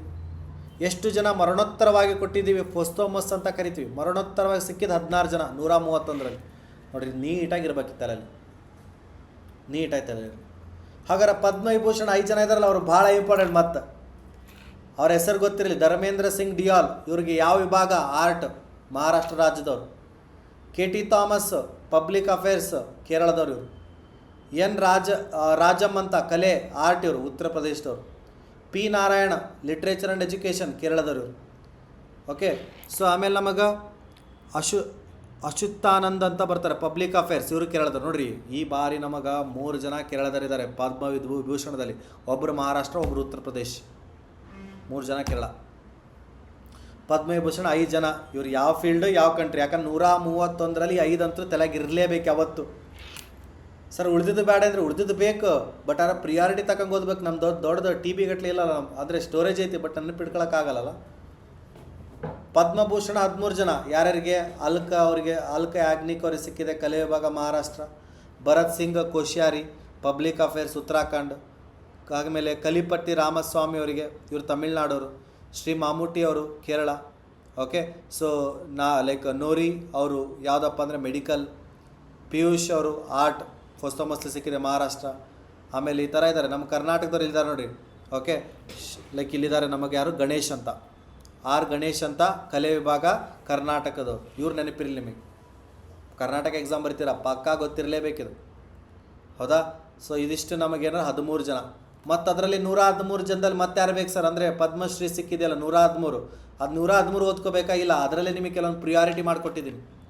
ಕ್ರೀಡಾ ವಿಭಾಗದಲ್ಲಿ 8 ಜನ ಇದ್ದಾರೆ. ಬಲ್ದೇವ್ ಸಿಂಗ್ ಅಂತ ಇದ್ದಾರೆ, ಪಂಜಾಬ್ದವ್ರು. ಇವ್ರು ಯಾವ ಕ್ರೀಡೆ ಅಂತ ಕೇಳ್ತಾನೆ? ಹಾಕಿ. ಓಕೆ. ಭಗವಾನ್ ದಾಸ್ ರೈಕೂರ್ ಅಂತ, ಇವ್ರು ಯಾವ ಕ್ರೀಡೆ ಅಂದರೆ ಮಾರ್ಷಲ್ ಆರ್ಟ್, ಯಾವುದು ಮಧ್ಯಪ್ರದೇಶಕ್ಕೆ. ಹರ್ಮನ್ ಪ್ರೀತ್ ಕೌರ್ ನಮ್ಮ ಭಾರತದ ತಂಡದ ಕ್ರಿಕೆಟ್ ಆಟಗಾರರು, ವರ್ಲ್ಡ್ ಕಪ್ ಗೆಲ್ಲಿಸ್ಕೊಟ್ರು ಮೊನ್ನೆ ರೀಸೆಂಟಾಗಿ, ಅವ್ರಿಗೆ ಸಿಗುತ್ತೆ ಕ್ರಿಕೆಟರ್. ಆಮೇಲೆ ನಮಗೆ ಮಾರ್ಷಲ್ ಆರ್ಟ್ಸ್ಗೆ ಇನ್ನೊಬ್ಬರು ಪುದುಚೇರಿ ಅವರು, ಯಾರಪ್ಪ ಅಂತಂದರೆ ಪಜನಿವೆಲ್ ಅಂತ. ಪ್ರವೀಣ್ ಕುಮಾರ್ ಹೈ ಜಂಪ್ನವರು, ಪ್ರವೀಣ್ ಕುಮಾರ್ ಹೈ ಜಂಪ್ ಉತ್ತರ ಪ್ರದೇಶ್, ಮತ್ತು ಬಾಲರ್, ಕ್ರಿಕೆಟ್ ಅಲ್ಲ. Rohit Sharma cricketer. Okay. Like 2ನೇ T20 ವರ್ಲ್ಡ್ ಕಪ್ಪನ್ನು ಗೆಲ್ಲಿಸಿಕೊಟ್ಟಂಥ ನಾಯಕ, ಚಾಂಪಿಯನ್ಸ್ ಟ್ರೋಫಿ 2ನೇದು ಗೆಲ್ಲಿಸಿಕೊಟ್ಟಂಥ ನಾಯಕ ರೋಹಿತ್ ಶರ್ಮಾ. ಸವಿತಾ ಪೂನಿಯಾ ಹಾಕಿ ತಂಡದ ಆಟಗಾರ್ತಿ, ಅದ್ಭುತವಾದ ಆಟಗಾರ್ತಿ, ಹರಿಯಾಣದವರು. ವಾಲ್ಮೀದರ್ ಇವರು ಕೂಡ ಕುಸ್ತಿ ತರಬೇತುಗಾರರು, ಇವರು ರೆಸ್ಲಿಂಗ್ ಕೋಚರು, ಜಾರ್ಜಿಯಾ ದೇಶಕ್ಕೆ ಸಂಬಂಧಪಡ್ತಾರೆ. ಮರಣೋತ್ತರ ಇವ್ರಿಗೂ ಕೂಡ ಕೊಡ್ತೀವಿ. ನೋಡಿರಿ, ಕ್ರೀಡಾ ವಿಭಾಗದಲ್ಲಿ 8 ಕೊಟ್ಟು ನಾವು 113ರಲ್ಲಿ, ಹೌದಾ? ಸೊ ಅದಕ್ಕೆ ನಿಮಗೆ ಪ್ರಮುಖವಾಗಿ ಕೊಟ್ಟಿದ್ದೀನಿ. ಅದರ್ ಪ್ರಾಮಿನೆಂಟ್ ನೇಮ್ಸ್, ಮಾಧವನ್ ಅಂತ ಬರ್ತಾರೆ, ಆ್ಯಕ್ಟ್ರ್ ಇದ್ದಾರೆ. ಆಮೇಲೆ ಚಟರ್ಜಿ ಅಂತ ಬರ್ತಾರೆ, ಆ್ಯಕ್ಟ್ರ್ ಇದ್ದಾರೆ. ಆಮೇಲೆ ನಮಗೆ ಮೇವಾತಿ ಅಂತ ಬರ್ತಾರೆ, ಕಲೆ ರಾಜಸ್ಥಾನ್ದು. ಸತೀಶ್ ಜಾ ಅಂತ ಬರ್ತಾರೆ ನಟ, ಆಮೇಲೆ ಅಂಕೇಗೌಡ ಅಂತ ಬರ್ತಾರೆ ನಮ್ಮ ಕರ್ನಾಟಕದವರು. Built one of the India's largest free public libraries, ದೊಡ್ಡದಾಗಿ ಲೈಬ್ರರಿ ನಿರ್ಮಾಣ ಮಾಡಿದವರು ಇವರು ಅಂಕೇಗೌಡ ಅಂತ ಕರ್ನಾಟಕದವರು. ನೆನಪಿರಲಿ, ಭಾರತದ ಅತಿ ದೊಡ್ಡ ಉಚಿತ ಸಾರ್ವಜನಿಕ ಗ್ರಂಥಾಲಯಗಳಲ್ಲಿ ಒಂದನ್ನು ನಿರ್ಮಿಸಿದಂಥ ಕರ್ನಾಟಕದ ವ್ಯಕ್ತಿ ಇತ್ತೀಚೆಗೆ ಪದ್ಮಶ್ರೀ ಪ್ರಶಸ್ತಿಯನ್ನು ಪಡೆದುಕೊಂಡರು. ಹಾಗಾದರೆ ಅವರು ಯಾರು ಅಂತ ಬಂದರೆ ಅಂಕೇಗೌಡ. ಮಾರ್ಕ್ಸ್ ಬರಬೇಕಿದು. ಹಿಂಗೆ ಕೇಳ್ತಾನೆ ಒಂದು ಪ್ರಶ್ನೆಗಳನ್ನು ಕೇಳಿದಾಗ. ಸೊ ಗೊತ್ತಿರಲಿ ಇವೆಲ್ಲ ನೀಟಾಗಿ. ಓಕೆ, ಸೊ ಮೊದಲ ಫಿಫಾ ಶಾಂತಿ ಪ್ರಶಸ್ತಿಯನ್ನು ಯಾರಿಗೆ ನೀಡಲಾಗಿದೆ? Who has been awarded the first FIFA peace prize. ನೋಡ್ರಿ, ಇದು ಒಂಥರ ವಿಚಿತ್ರ. ಯಾಕಂದರೆ ಈ ಬಾರಿ FIFA world cup US, like America, Mexico, Canada 3 ದೇಶದಲ್ಲಿ ನಡೀತು. US, Mexico, Canada. USA ಮೆಜಾರಿಟಿಲಿ ಮ್ಯಾಚಸ್ ನಡೆದಿರೋದ್ರಿಂದ ಡೊನಾಲ್ಡ್ ಟ್ರಂಪ್ನ ಸಮಾಧಾನ ಮಾಡಬೇಕಲ್ಲ. ಯಾಕಂದ್ರೆ ನನಗೆ ಶಾಂತಿ ಪ್ರಶಸ್ತಿ ಬೇಕು ಅಂತ ಹೇಳ್ತಿದ್ದ, ನೋಬೆಲ್ ಶಾಂತಿ ಪ್ರಶಸ್ತಿ. ನೋಬೆಲ್ ಅವರು ಕೊಡಲಿಲ್ಲ ಅವನಿಗೆ. ನೀ ಎಲ್ಲೋ ಮಾರೆ, ಎಲ್ಲಿ ಶಾಂತಿ ಕೊಡ್ಬೇಕು ನಿನಗೆ ಅಂತ. ಅದಕ್ಕೆ ಏನು ಮಾಡಿದ್ರು, ಫಿಫಾದವ್ರು ಏನು ಮಾಡಿಬಿಟ್ರು ಅಂದರೆ ಈ ಅವಾರ್ಡೇ ಇರಲಿಲ್ಲ. ಫಿಫಾದಲ್ಲಿ ಈ ಥರ ಶಾಂತಿ ಪ್ರಶಸ್ತಿ ಕೂಡ ಅವಾರ್ಡೇ ಇರಲಿಲ್ಲ. ಅವ್ರು ಏನು ಮಾಡಿಬಿಟ್ರು, ಅವ್ರನ್ನ ಮೆಚ್ಚಿಸೋಕ್ಕೋಸ್ಕರ ತೊಗೊಳಪ್ಪ ನಾವೇ ಒಂದು ಹೊಸ ಅವಾರ್ಡ್ ಕ್ರಿಯೇಟ್ ಮಾಡ್ತೀವಂತ ಫಿಫಾ ಶಾಂತಿ ಪ್ರಶಸ್ತಿ ಅಂತ ಕ್ರಿಯೇಟ್ ಮಾಡಿ ಮೊದಲಿಗೆ ಇವಂಗೆ ಕೊಡ್ತಾರೆ. ಡೊನಾಲ್ಡ್ ಟ್ರಂಪ್ ನೋಡಿರಿ, ಈತನೇ ಸಿಗುತ್ತೆ.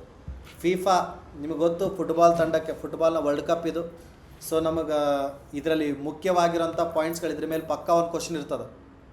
ಫಿಫಾ ವಿಶ್ವಕಪ್ ಮೇಲೆ ಕ್ವಶನ್ಸ್ಗಳು ಭಾಳ ಸಲ ಕೇಳ್ತಾನೆ ಇದನ್ನು, ಭಾಳ ರಿಪೀಟೆಡಲ್ಲಿರೋವಂಥದ್ದು ಇದು. ಪ್ರತಿ ಒಂದು ಏನಂದರೆ ಫಿಫಾ ವಿಶ್ವಕಪ್ ಆದಮೇಲೆ ನೋಡಿರಿ 20, 21, 22 ಎಕ್ಸಾಮಲ್ಲಿ ಫಿಫಾ ಮೇಲೆ ಕೇಳಿರ್ತಾನೆ. PYQ ತೆಗೆದು ನೋಡಿರಿ, ಈ ಥರ ಇರ್ತಾವೆ. ಯಾಕಂದ್ರೆ ಅದು ಫುಟ್ಬಾಲಲ್ಲೇ ಅತ್ಯುನ್ನತ ಒಂದು ಅವಾರ್ಡ್. ಭಾಳ ಸುಲಭ ತಿಳ್ಕೊಳ್ಳೋದು. ಚಾಂಪಿಯನ್ ಆಗಿದ್ದಾರೆ ಸ್ಪೇನ್, 2ನೇ ಟೈಟಲ್ ಗೆಲ್ತಾರೆ. ಸ್ಪೇನ್ ಅವರು 2ನೇ ಟೈಟಲ್ ಗೆಲ್ತಾರೆ. ಯಾರು ವಿರುದ್ಧ ಗೆದ್ದರು? ಅರ್ಜೆಂಟಿನಾ ಯಾರು? ಮಾಜಿ ವಿನ್ನರ್ಸ್. ಹೋದ ಸಲ 2022ರಲ್ಲಿ ನಡೆದಿರೋ ಫಿಫಾ ವಿಶ್ವಕಪ್ಪಲ್ಲಿ ಫ್ರಾನ್ಸ್ನ ಸೋಲಿಸಿ ಅರ್ಜೆಂಟಿನಾ ಗೆಲ್ತಾರೆ ತಮ್ಮ 3ನೇ ಟೈಟಲನ್ನು. ಈಗ ಅರ್ಜೆಂಟಿನಾನ ಸೋಲಿಸಿ ಸ್ಪೇನ್ ತಂಡ 2ನೇ ಟೈಟಲಲ್ಲಿ ಗೆಲ್ಕೋತಾರೆ. ಅವ್ರದ್ದು 2ನೇದು.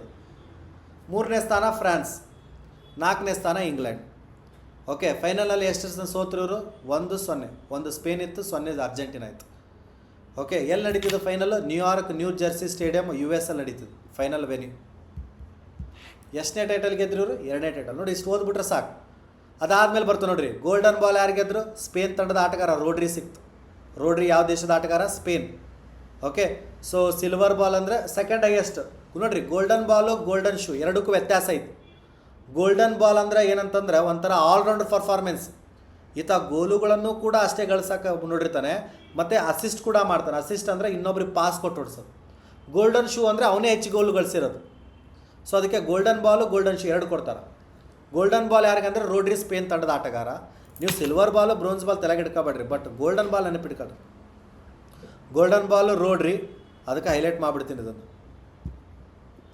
ಇದು ಪ್ರಿಯಾರಿಟಿಲಿ ಇದನ್ನು ಓದ್ಕೊಂಬಿಡಿ. ಆಮೇಲೆ ಗೋಲ್ಡನ್ ಶೂ ಅಂತ ಬರ್ತದೆ ನೋಡಿರಿ. ಗೋಲ್ಡನ್ ಗ್ಲೌಸ್ ನಮಗಂತ ಬಂದಾಗ ಸಿಲ್ವರ್ ಬೂಟು, ಬ್ರೋನ್ಸ್ ಬೂಟ್ ಇದೆ. ಗೋಲ್ಡನ್ ಶೂಸ್ ಅಂತ ಬರುತ್ತೆ ನಮಗೆ.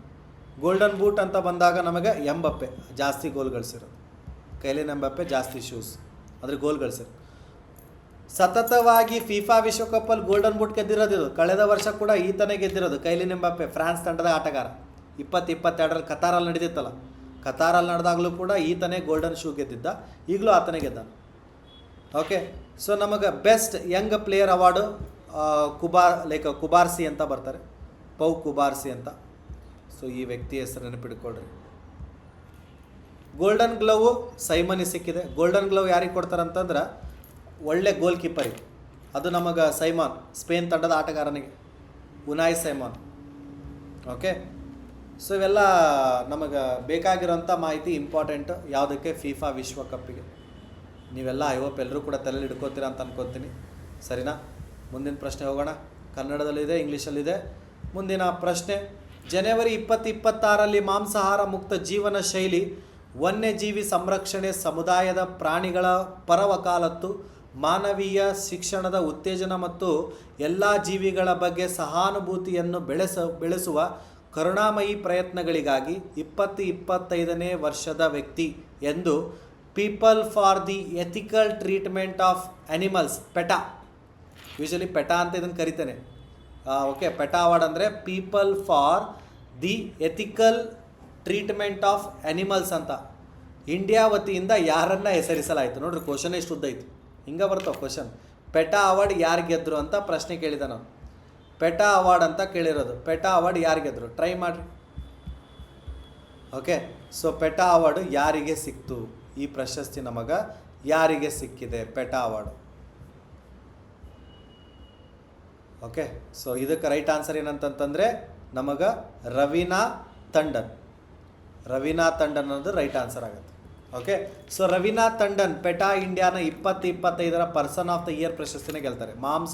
ಮಾಂಸ ಮುಕ್ತವಾದಂಥ ಜೀವನ ಶೈಲಿಗೆ ಬೆಂಬಲ ಕೊಡೋದು, ವನ್ಯಜೀವಿ ಮತ್ತು ಸಮುದಾಯದ ಪ್ರಾಣಿಗಳ ರಕ್ಷಣೆ ಮಾಡ್ತಾ ಇರೋದು, ಪ್ರಾಣಿಗಳ ಬಗ್ಗೆ ಕರುಣೆ ಮತ್ತು ಮಾನವೀಯ ಶಿಕ್ಷಣಕ್ಕಾಗಿ ಪ್ರೋತ್ಸಾಹ. ಸೊ ಅದಕ್ಕೆ ಪೆಟಾ ಅಂದರೆ people for the ethical treatment of animals. ಇದರ ಪ್ರಧಾನ ಕಚೇರಿ ನಮಗಿರೋದು USA ನಾರ್ಫೋಕ್ ಅಲ್ಲೈತಿ. ಓಕೆ, ಪೆಟಾದ ಅಧ್ಯಕ್ಷರು ಇಂಗ್ರಿಡ್. ಬಟ್ ಇವಿಷ್ಟು ನೆನಪಿಡ್ಕೊಳಕ್ಕಾಗಲಿಲ್ಲ. ಫಸ್ಟ್ ನಿಮಗೆ ರವೀನಾ ಟಂಡನ್ ನೆನಪಿರಲಿ. ಪೆಟಾ ಅವಾರ್ಡ್ ತೊಗೊಂಡಾರ. ಇದು USA ಪ್ರಧಾನ ಕಚೇರಿ. ಅರ್ಥ ಆಯ್ತಾ? ಓಕೆ, ಸೊ ಈ ಥರ ನೀವು ಅದನ್ನು ಓದಬೇಕು. 2025ನೇ ಸಾಲಿನ ಮಿಸ್ ಯೂನಿವರ್ಸ್ ಕಿರೀಟವನ್ನು ಯಾರಿಗೆ ಮುಡಿಗೇರಿಸಿಕೊಂಡ್ರು? Who has been crowned as a Miss Universe 2025? Sir ನೀವು 2026 ಐತಿ, 2025 ಯಾಕೆ ಹೇಳಕತ್ತೀರಿ? 1 ಇಯರ್ ಕರೆಂಟ್ ಅಫೇರ್ಸ್ ಕೇಳ್ತಾನೆ. ಸೊ ನಾನು ಈಗ ಅಪ್ಡೇಟೆಡ್ ಮಾಡಿದ್ದೀನಿ, 2026 ಅಂತ ಮಾಡಿದ್ದೀನಿ. ಬಟ್ ಉಲ್ಟಾ ಹೋಗ್ತಿರ್ಬೇಕಾದ್ರೆ ಇವೆಲ್ಲ ಇನ್ನೂ ಆಗಿಲ್ಲ. ಸೊ ಹಿಂದಿನ ಕೇಳ್ತಾನೆ. ಮಿಸ್ ಯೂನಿವರ್ಸ್ ಈ ಪ್ರಶಸ್ತಿ ಯಾರಿಗೆ ಸಿಕ್ತು? ಮಿಸ್ ಯೂನಿವರ್ಸ್ ಯಾರಾಗ್ಯಾರ? ಮಿಸ್ ಯೂನಿವರ್ಸ್ ಯಾರಾಗಿದ್ದಾರೆ? ಬೇಗ ಟ್ರೈ ಮಾಡಿರಿ. ಸೊ ಇದು ಆನ್ಸರ್ ಏನಪ್ಪ ಅಂತಂದರೆ ಫಾತಿಮಾ ಬಾಷ್. ಫಾತಿಮಾ ಬಾಷ್ ಅವರಿಗೆ ಸಿಕ್ಕಿರುವಂಥದ್ದು 74ನೇ ಮಿಸ್ ಯೂನಿವರ್ಸ್ 2025ನೇ ಸಾಲಿನ ಪ್ರಶಸ್ತಿ. ಥೈಲ್ಯಾಂಡ್ ದೇಶದಲ್ಲಿ ನಡೀತಿದ್ದು. The power of love. Fatima Bosch ಮೆಕ್ಸಿಕೋದವರು. ಯಾವ ದೇಶ ಅಂತ ಕೇಳಿದರೆ ಮೆಕ್ಸಿಕೋ. ಹೈಲೈಟ್ ಮಾಡಿಕೊಡ್ರಿ. ಓಕೆನಾ? ಪ್ರಥಮ runner up Praveenar Singh Thailand ಅವರು. ದ್ವಿತೀಯ ರನ್ನರ್ ಅಪ್ಸ್ ಇವರು ನಮಗೆ ವೆನಿಜುಲಾ. ಬಟ್ ನಮಗೆ ಬೇಕಾಗಿರೋದೇನು? ಫಸ್ಟು ಗೆದ್ದವ್ರು ಯಾರು? 74ನೇ ಮಿಸ್ ಯೂನಿವರ್ಸ್ ಎಲ್ಲಿ ನಡೀತು? ಥೈಲ್ಯಾಂಡಲ್ಲಿ ನಡೀತಿದ್ದು. ಎಷ್ಟನೇ ಆವೃತ್ತಿ ಅಂದರೆ 74ನೇದಾಗಿತ್ತು. ಓಕೆ, ಸೊ ಫಾತಿಮಾ ಬಾಷ್ ಗೆದ್ದಾರ. ಇಷ್ಟು ಮಾಹಿತಿಗಳು ನಮಗೆ ಇದರಿಂದ ಬೇಕಾಗುತ್ತೆ, ತಲೆ ಹಿಡ್ಕೊಂಬಿಡ್ರಿ. ಓಕೆನಾ? 2025ನೇ ಸಾಲಿನ ಬೂಕರ್ ಪ್ರಶಸ್ತಿಯನ್ನು ಯಾರು ಗೆದ್ದರು? ನಾನು ಇನ್ನೇ ಹೇಳಿದೆ ಬೂಕರ್ ಪ್ರಶಸ್ತಿ ಬಗ್ಗೆ. ಇಂಟರ್ನ್ಯಾಷನಲ್ ಬೂಕರ್ ಪ್ರಶಸ್ತಿ ಬೇರೆ, ಬೂಕರ್ ಪ್ರಶಸ್ತಿ ಬೇರೆ ಅಂತ. ಸೊ 2025ನೇ ಸಾಲಿನ ಬೂಕರ್ ಪ್ರಶಸ್ತಿ ಗೆದ್ದವ್ರು ಯಾರಪ್ಪ ಅಂತಂದರೆ ಡೇವಿಡ್ ಸ್ಯಾಜ್ಲೆ. ತಲೆಯಲ್ಲಿ ಹಿಡ್ಕೊಳ್ರಿ. 2025ನೇ ಸಾಲಿನ ಬೂಕರ್ ಪ್ರಶಸ್ತಿ ಇದು ನಮಗೆ ಒರಿಜಿನಲ್ ಬುಕ್ ಇಂಗ್ಲೀಷಲ್ಲಿ ಬರೆದಿರೋದು. ಇಂಟರ್ನ್ಯಾಷನಲ್ ಬೂಕರ್ ಪ್ರಶಸ್ತಿ ಅಂದರೆ ಅನುವಾದ ಮಾಡಿರೋದು. ಇದು ಬೂಕರ್ ಪ್ರೈಸು ಡೇವಿಡ್ ಸ್ಯಾಜ್ಲಿ ಸಿಕ್ಕಿದೆ. ಫ್ಲೆಶ್ ಎಂಬ ಕಾದಂಬರಿ. ಯಾವ ಕಾದಂಬರಿ? ಫ್ಲೆಶ್ ಎಂಬ ಕಾದಂಬರಿ. ಈ ಬುಕ್ಕಿಗೆ, ಈ ಫ್ಲೆಶ್ ಎಂಬ ಪುಸ್ತಕಕ್ಕೆ ಸಿಕ್ಕಿದೆ ಅವ್ರಿಗೆ, ಡೇವಿಡ್ ಸ್ಯಾಜ್ಲೆ. ಇಂಟರ್ನ್ಯಾಷನಲ್ ಬೂಕರ್ ಪ್ರಶಸ್ತಿ ನಮಗೆ ಬಾನು ಮುಸ್ತಾಕ್ ಅಂತ ಗೊತ್ತು ನಿಮಗೆ. Heart lamp. ದೀಪಾ ಬಾಸ್ತಿ ಅನ್ನೋರು ಇದನ್ನು ಏನು ಮಾಡಿದ್ದಾರೆ? ಟ್ರಾನ್ಸ್ಲೇಟ್ ಮಾಡಿದ್ದಾರೆ. ಇಂಟರ್ನ್ಯಾಷನಲ್ ಬೂಕರ್ ಪ್ರಶಸ್ತಿಯನ್ನು ಗೆದ್ದಂಥ ಮೊಟ್ಟ ಮೊದಲ ಭಾರತೀಯ ಯಾರಂತಂದರೆ Geetanjali Shree. Tomb of sand ಅಂತ ಹೇಳಿದ್ದೆ ನಿನ್ನೆ, ಅದು 1ನೇ ಪಾರ್ಟಲ್ಲಿ ಹೇಳಿದ್ದೆ ನಾನು, ಟಾಂಬ್ ಆಫ್ ಸ್ಯಾಂಡ್ ಅಂತ. ಸೊ ಈಗ ಬಾನು ಮುಸ್ತಾಕರು 2ನೇದವ್ರು ಆಗ್ತಾರೆ ಇಂಟರ್ನ್ಯಾಷನಲ್ ಬೂಕರ್ ಪ್ರಶಸ್ತಿ. ಆ್ಯಂಡ್ ಕನ್ನಡಿಗರಾಗಿ 1ನೇದವರು. ಹೋದ ವರ್ಷ ಮೈಸೂರಿನ ಒಂದು ದಸರಾ ಉದ್ಘಾಟನೆ ಇವರಿಂದನೇ ಆಗುತ್ತೆ. ಯಾಕಂದರೆ ಮೈಸೂರು ದಸರಾ ಬಂತು. ಮೈಸೂರು ದಸರಾವನ್ನು ಉದ್ಘಾಟನೆ ಮಾಡಿದ್ದಾರೆ. ಯಾಕಂದರೆ ಬೂಕರ್ ಪ್ರಶಸ್ತಿ ಸಿಕ್ಕಂಥ ಸಮಯ ಆಗಿತ್ತದು. ಭಾಳ ಇಂಪಾರ್ಟೆಂಟ್ ಇವು ಎಲ್ಲ ಪಾಯಿಂಟು ತಲೆಗಿರಬೇಕು. ಈಗ ಕೇಳಬೇಕಾದ್ರೆ ಎಲ್ಲ ಚೆನ್ನಾಗಿ ಅನಿಸುತ್ತೆ, ಬರೆದಿಡ್ರಿ ಇವನ್ನ, ಮತ್ತೆ ನೆನಪಾಗಲ್ಲ. ಹೌದಾ? ಕನ್ನಡ ವಿಭಾಗದಿಂದ ಮೊಟ್ಟ ಮೊದಲನವರು ಆಗ್ತಾರೆ ಅವರು. ಬೂಕರ್ ಪ್ರಶಸ್ತಿ, ಇಂಟರ್ನ್ಯಾಷನಲ್ ಬೂಕರ್ ಪ್ರಶಸ್ತಿ. 2025ನೇ ಸಾಲಿನ ವಿಜ್ಞಾನ ರತ್ನ ಪ್ರಶಸ್ತಿಯನ್ನು ಯಾರು ಪಡೆದರು ಅಂತ ಪ್ರಶ್ನೆ ಇದೆ. ಹೂ ರಿಸೀವ್ಡ್ ದ ವಿಜ್ಞಾನ ರತ್ನ ಅವಾರ್ಡ್? ನೋಡೋಣ, ನಮಗೆ ಭಾರತ ರತ್ನ ಹೆಂಗಿದೆ ಹಂಗೆ ವಿಜ್ಞಾನ ರತ್ನ ಅಂತ ಕೂಡ ಪ್ರಶ್ನೆ ಇದೆ. ಸೊ ಈ ಪ್ರಶ್ನೆಗೆ ನಿಮ್ಮ ಉತ್ತರವನ್ನು ಕಮೆಂಟ್ ಮೂಲಕ ತಿಳಿಸ್ಕೊಡಿ. ಯಾಕಂದರೆ ಇನ್ನು 3ನೇ ಭಾಗ ಮುಂದಿನ ವೀಡಿಯೋದಲ್ಲಿ ಅಪ್ಲೋಡ್ ಮಾಡ್ತೀನಿ. ಯಾಕಂದರೆ ನಿಮಗೆ ಒಂದೇ ವೀಡಿಯೋದಲ್ಲಿ ಎಲ್ಲ ಒಂದು ಸ್ಟ್ರೆಚ್ಚಲ್ಲಿ ಕೊಡಲ್ಲ. ನಾನು ಹೇಳಿದೆ ಎಫೆಕ್ಟಿವ್ ಆಗಿರಬೇಕು ಕ್ಲಾಸು. ಎಷ್ಟು ಬೇಕಷ್ಟು ಕೊಡ್ತಾ ಹೋಗ್ತೀನಿ ಒಂದು ವೀಡಿಯೋದಲ್ಲಿ. 3ನೇ ವೀಡಿಯೋದಲ್ಲಿ ಮುಂದುವರೆದ ಭಾಗ ಇರುತ್ತೆ. ಇದು ಕ್ವಶನ್ ಇಂತಲೇ ಮುಂದುವರಿತೀವಿ. ಆ್ಯಂಡ್ ಇನ್ನೊಂದು ಕೊನೆಯ ಭಾಗದಲ್ಲಿ ಈಗ ರೀಸೆಂಟ್ ಆಗಿರೋ ಎಲ್ಲ ಅವಾರ್ಡ್ಸ್ಗಳು, ಸ್ಪೋರ್ಟ್ಸಲ್ಲಿ ಆಗಿರೋ ನ್ಯೂಸ್ಗಳು ಇವನ್ನೆಲ್ಲ ಒಂದು ರೌಂಡ್ ಮಾಡಿರ್ತೀನಿ. ಅದನ್ನು ಸಪ್ರೇಟ್ ಮಾಡಿರ್ತೀನಿ. ಬಟ್ ಇದು ಟಾಪಿಕ್ ವೈಸ್ ಹೋಗ್ತಿರೋದು. ಓಕೆ, ಸೊ ಇನ್ನೊಂದು ಭಾಗ ಆಗ್ಬೋದು ಅಷ್ಟೇ. ಇನ್ನೊಂದು ಭಾಗ ಆಗ್ಬೋದು ಈ ಒಂದು ಪ್ರಶಸ್ತಿಗಳಿಗೆ. ಓಕೆ, ಸಮಾರಂಭ ಪ್ರಶಸ್ತಿಗಳಿಗೆ, ಅವಾರ್ಡ್ಸ್ ಆ್ಯಂಡ್ ಆನರ್ಸ್ ಅಂತ. ಓಕೆನಾ? ಈ ಪ್ರಶ್ನೆ ಸ್ಕ್ರೀನ್ಶಾಟ್ ತೊಗೊಳ್ಳಿ, ಕಮೆಂಟ್ ಮೂಲಕ ಆನ್ಸರ್ ಕೊಡಿರಿ. ಸರಿನಾ? ಎಸ್, ಹೇಗಿತ್ತು ಇವತ್ತಿನ ಕ್ಲಾಸ್? ಐ ಹೋಪ್ ಎಲ್ಲರೂ ಕೂಡ ಕಲಿತಿದ್ದೀರಾ. ನಾನು ಹೊಸಬ್ರಿಗೆ ಹೇಳ್ತಿದ್ದೀನಿ, ಕಷ್ಟ ಆಗುತ್ತೆ ರೀ, ಇಲ್ಲ ಅಂತಲ್ಲ. ಮತ್ತು ಇನ್ನೊಂದೇನೆಂದರೆ ಬ್ಯಾಂಕಿಂಗ್ SSC ರೈಲ್ವೇಸ್ ಪರೀಕ್ಷೆ ನೀವೇನೋ ತಯಾರು ನಡೆಸಿದ್ರೆ except state exams. Okay. So ನಿಮಗೆ ಇಲ್ಲಿ ಒಂದು ಒಳ್ಳೆಯ ಅವಕಾಶ, ಯಾಕಂದರೆ ನಿಮಗೆ ಹೊಸ ಬ್ಯಾಚ್ ಸೆಪ್ಟೆಂಬರ್ 2ರಿಂದ ಸ್ಟಾರ್ಟ್ ಆಗ್ತಾಯಿದೆ. ಸೊ ನೀವು ಖಂಡಿತ ಕಾಂಟ್ಯಾಕ್ಟ್ ಮಾಡ್ಕೋಬೋದು. ಯಾಕಂದರೆ ರೀಸೆಂಟ್ ಆಗಿರುವಂಥ ಬ್ಯಾಂಕಿಂಗ್ SSC ಪರೀಕ್ಷೆಗಳಲ್ಲಿ ಅದ್ಭುತವಾದಂಥ ರಿಸಲ್ಟ್ ಕೊಟ್ಟಿರುವಂಥ ಏಕೈಕ ಸಂಸ್ಥೆ ಲರ್ನ್ ಆನ್ಲೈನ್. ಮೊನ್ನೆ ರೀಸೆಂಟಾಗಿ IDBIದು 5 ಜನ ಎಕ್ಸಾಮ್ ಕ್ಲಿಯರ್ ಆದರು, ಬ್ಯಾಂಕ್ ಎಕ್ಸಾಮ್. ಸರ್ ನಮಗೆ ಇಂಗ್ಲೀಷ್ ಬರಲ್ರಿ, ಸರ್ ನಮಗೆ ಗಣಿತ ಬರಲ್ರಿ ಅಂತಂದರೂ ಕೂಡ ಈ ಎಕ್ಸಾಮ್ನ ಕ್ಲಿಯರ್ ಮಾಡಿದ್ದಾರೆ IDBIನ. ಯಾಕಂದ್ರೆ ನಾವಿಲ್ಲಿ ಬಂದರನ್ನಷ್ಟೇ ಕರೆಯೋದಲ್ಲ, ಯಾರಿಗೆ ಬರಲ್ಲಲ್ಲ ಅವ್ರನ್ನೂ ಕೂಡ ಕಲಿಸಿ ಕ್ಲಿಯರ್ ಮಾಡಿಸಿದ್ವಿ. ಯಾಕಂದ್ರೆ ಅದ್ರ ವ್ಯಾಲಿಡಿಟಿನಾಗೆ ಐತೆ ನಮ್ಮದು. ಟಿಲ್ ದ ಎಕ್ಸಾಮ್ ಕ್ಲಿಯರ್ ಆಗೋ ತನಕ ನಿಮಗೆ ನಾವು ವ್ಯಾಲಿಡಿಟಿ ಕೊಡ್ತೀವಿ. ಓಕೆ. ಸೊ ಕ್ಲಾಸ್ ಇಷ್ಟ ಆಯಿತಾ? ಈ ಕ್ಲಾಸು ಲೈಕ್ ಮಾಡಿರಿ, ಯಾಕಂದ್ರೆ ಗೊತ್ತಾಗತ್ತೆ ನಿಮಗೆ ಎಷ್ಟು ಇಷ್ಟ ಆಗಿದೆ ಅಂತ. ಓಕೆ. ಅದೇ ಟ್ರೈನರಿಗೆ ಕೊಡೋದು, ನೀವು ರೊಕ್ಕ ಕೊಡೋದು ಬೇಡ, ಏನು ಬೇಡ, ಲೈಕ್ ಮಾಡಿದ್ರೆ ಸಾಕು, ಗೊತ್ತಾಗುತ್ತೆ. ಸರ್ ಲೈಕ್ ಮಾಡಿದ್ರೆ ಮತ್ತೆ ನಿಮಗೇನು ರೊಕ್ಕ ಬರುತ್ತೆ? ಲೈಕ್ ಮಾಡಿದ್ರೆ ರೊಕ್ಕ ಬರೋಲ್ಲ, ಸರ್ಚ್ ಮಾಡಿ ನೋಡಿರಿ, ಯೂಟ್ಯೂಬಿಗೆ ಲೈಕ್ ಮಾಡಿದ್ರೆ ಬರೋಲ್ಲ. ನೀವು ಇಷ್ಟು ವ್ಯೂಸಿಗೆ ಒಂದು 10-20 ರೂಪಾಯಿ 50 ರೂಪಾಯಿ ಬಂದರೆ ಹೆಚ್ಚಿಂದಿರ್ತದೆ, ಬಟ್ ರೊಕ್ಕಕ್ಕೆಲ್ಲ ಮಾಡೋದಿದ್ದು ಹೌದಾ. ಸೊ ನಮ್ಮ ವಿದ್ಯಾರ್ಥಿಗಳಿಗೆ ಯೂಸ್ ಆಗಲಿ ಕರೆಂಟ್ ಅಫೇರ್ಸ್. ಇಲ್ಲಾಂದ್ರೆ ಆ್ಯಪಲ್ಲಿ ಮಾಡಿಬಿಡ್ತಿದ್ದೆ ನಾನು. ಆ್ಯಂಡ್ ಇನ್ನೊಂದು ಪ್ಲ್ಯಾನ್ ಮಾಡ್ತಾಯಿದ್ದೀನಿ, ನಮ್ಮ ಲಾಲ್ ಆ್ಯಪಲ್ಲಿ ಕರೆಂಟ್ ಅಫೇರ್ಸ್ ಟೆಸ್ಟ್ ಕೊಡಬೇಕು, ಫುಲ್ ಲೆಂತ್ 100 ಮಾರ್ಕ್ಸಿಂದ, 100 ಮಾರ್ಕ್ಸಿಂದ ಅಥವಾ 50 ಮಾರ್ಕ್ಸಿಂದ ಈ ಥರ ಕೊಡಬೇಕಂತ ಪ್ಲ್ಯಾನ್ ಮಾಡ್ತಿದ್ದೀನಿ. ಬಟ್ ಏನು ಮಾಡೋದು, ಸ್ವಲ್ಪ ಸಮಯ ಸಿಗ್ತಾಯಿಲ್ಲ. ಬಟ್ ನಿಮಗೆ ಎಕ್ಸಾಮ್ ಆಗೋಷ್ಟೊತ್ತಿಗೆ ಕೆಲವೊಂದು ಮಾಕ್ ಟೆಸ್ಟ್ಗಳನ್ನ ಕೊಡಿಸ್ತೀನಿ, ಉಚಿತವಾಗಿ ಕೊಡಿಸ್ತೀನಿ. Okay. So that's the promise ನಾನು ಕೊಡ್ತೀನಿ. ನಿಮಗೆ ಮಾಕ್ ಟೆಸ್ಟಲ್ಲಿ ತೊಗೊಂಡ್ರೆ ಗೊತ್ತಾಗುತ್ತೆ ನಾನು ಎಷ್ಟು ಕಲಿತೆ ಅಂತ, ಹೌದಾ. ಎಸ್. ಸೊ ಕ್ಲಾಸ್ ಇಷ್ಟ ಆಗಿತ್ತಂದ್ರೆ ಲೈಕ್ ಮಾಡಿರಿ, ಮತ್ತು ಸಬ್ಸ್ಕ್ರೈಬ್ ಮಾಡಿಲ್ಲ ಅಂದ್ರೆ ಹೊಸಬ್ರು ಸಬ್ಸ್ಕ್ರೈಬ್ ಮಾಡ್ಕೊಳ್ರಪ್ಪ. ಅಲ್ಲಿ ಸಬ್ಸ್ಕ್ರೈಬ್ ಒತ್ತಿ ಅದ್ರ ಪಕ್ಕ ಬೆಲ್ ಐಕಾನನ್ನು ಪ್ರೆಸ್ ಮಾಡಿದರೆ ನಿಮಗೆ ನಾವು ವೀಡಿಯೋ ಅಪ್ಲೋಡ್ ಮಾಡಿದ ತಕ್ಷಣ ನೋಟಿಫಿಕೇಷನ್ ಬರ್ತದೆ. ಓಕೆ. ಸೊ ಹಾಗೆ ನೀವು ಕಮೆಂಟ್ ಕೂಡ ಮಾಡಿರಿ ಅಂತ ಹೇಳಿದ್ದೀನಿ. ಯಾವುದಕ್ಕೆ ನ್ಯಾಷನಲ್ ಪಾರ್ಕ್ ಲಿಂಕ್ ಬೇಕಾದ್ರೆ ಅದಕ್ಕೆ ಲಿಂಕ್ ಕಮೆಂಟ್ ಮಾಡಿರಿ. ಸರ್ ನಾನು ವಾಟ್ಸಪ್ ಗ್ರೂಪಿಗೆ ಆ್ಯಡ್ ಆಗಬೇಕು ಸರ್, ನಂಗೆ ಇದ್ರ PDF ಎಲ್ಲ ನಂಗೆ ಅಲ್ಲಿ ಸಿಗುತ್ತೆ ಅಂತಂದರೆ ಅದಕ್ಕೂ ವಾಟ್ಸಪ್ ಗ್ರೂಪ್ ಲಿಂಕ್ ಅಂತ ಕಮೆಂಟ್ ಹಾಕ್ರಿ. ಆಲ್ರೆಡಿ 120-150 ಜನ ಇದ್ದಾರೆ ಅದರಲ್ಲಿ. ಓಕೆ. ಆ್ಯಡ್ ಆಗಿದ್ದಾರೆ, ಆಗ್ತಾನೇ ಇದ್ದಾರೆ. ಓಕೆ. ಅಲ್ಲೇನು ಲಿಮಿಟೇಷನ್ ಅಂತಿಲ್ಲ. ಸೊ ಅದಕ್ಕೆ ಆ್ಯಡ್ ಆದರೆ ನಿಮಗೆ ಅಲ್ಲಿ PDF ಆಗಿರ್ಬೋದು ಇದ್ರದ್ದೆಲ್ಲ ಸಿಗ್ತಾ ಇರುತ್ತೆ. ಸೊ ಒಂದು ಚಿಕ್ಕ ಗ್ರೂಪ್ ಅದು. ಸೊ ಇದ್ರದ್ದು ರ್ಯಾಂಡಮಾಗಿ ಕಳ್ಸೋಕ್ಕಾಗಲ್ಲ, ಎಲ್ಲೆಲ್ಲೂ ಹಾಕೋಕ್ಕಾಗಲ್ಲ ಅಂತ. ಆ್ಯಂಡ್ ಶೇರ್ ಮಾಡಿರಿ ನಿಮ್ಮ ಸ್ನೇಹಿತರಿಗೆ, ಯಾರೆಲ್ಲ ಪ್ರಿಪೇರ್ ಆಗ್ತಿದ್ರೆ, ನೋಡಪ್ಪ ಇಲ್ಲೊಂದು ಕರೆಂಟ್ ಅಫೇರ್ಸ್ ಕ್ಲಾಸ್ ಇದೆ ಕೇಳು ಅಂತ ಕಳಿಸ್ಕೊಡ್ರಿ. ಸೊ ಸೆಲ್ಫಿಶಾಗಿ ನಾನು ಒಬ್ಬನೇ ಓದ್ತೀನಂತ ಓದಬೇಡ್ರಿ. ಓಕೆ. ಹಂಚ್ಕೊಂಡು ಓದೋಣ. ಯಾಕೆ ನಾನು ಕೂಡ ಕರ್ನಾಟಕ ವಿದ್ಯಾರ್ಥಿಗಳಿಗೆ ಕರೆಂಟ್ ಅಫೇರ್ಸ್ ಆ ಥರ ಈಸಿ ಆಗಲಿ ಅನ್ನೋಕ್ಕೋಸ್ಕರನೇ ಈ ವಿಡಿಯೋ ಮಾಡಿರೋದು, ಹೌದಾ. ಸೊ ಟೆಲಿಗ್ರಾಮ್ ಚಾನಲ್ ಕೂಡ ಜಾಯ್ನ್ ಆಗ್ಬೋದು ಅಂತ ಹೇಳ್ತಾ, ಸೊ ನಾನು ನಿಮ್ಮ Vinayaka Dipudi. Once again thank you everyone. ಮತ್ತೆ ಭೇಟಿ ಆಗೋಣ ಮುಂದಿನ ವೀಡಿಯೋದಲ್ಲಿ. ಬಾಯ್ ಬಾಯ್, ನಮಸ್ಕಾರ ಎಲ್ಲರಿಗೂ.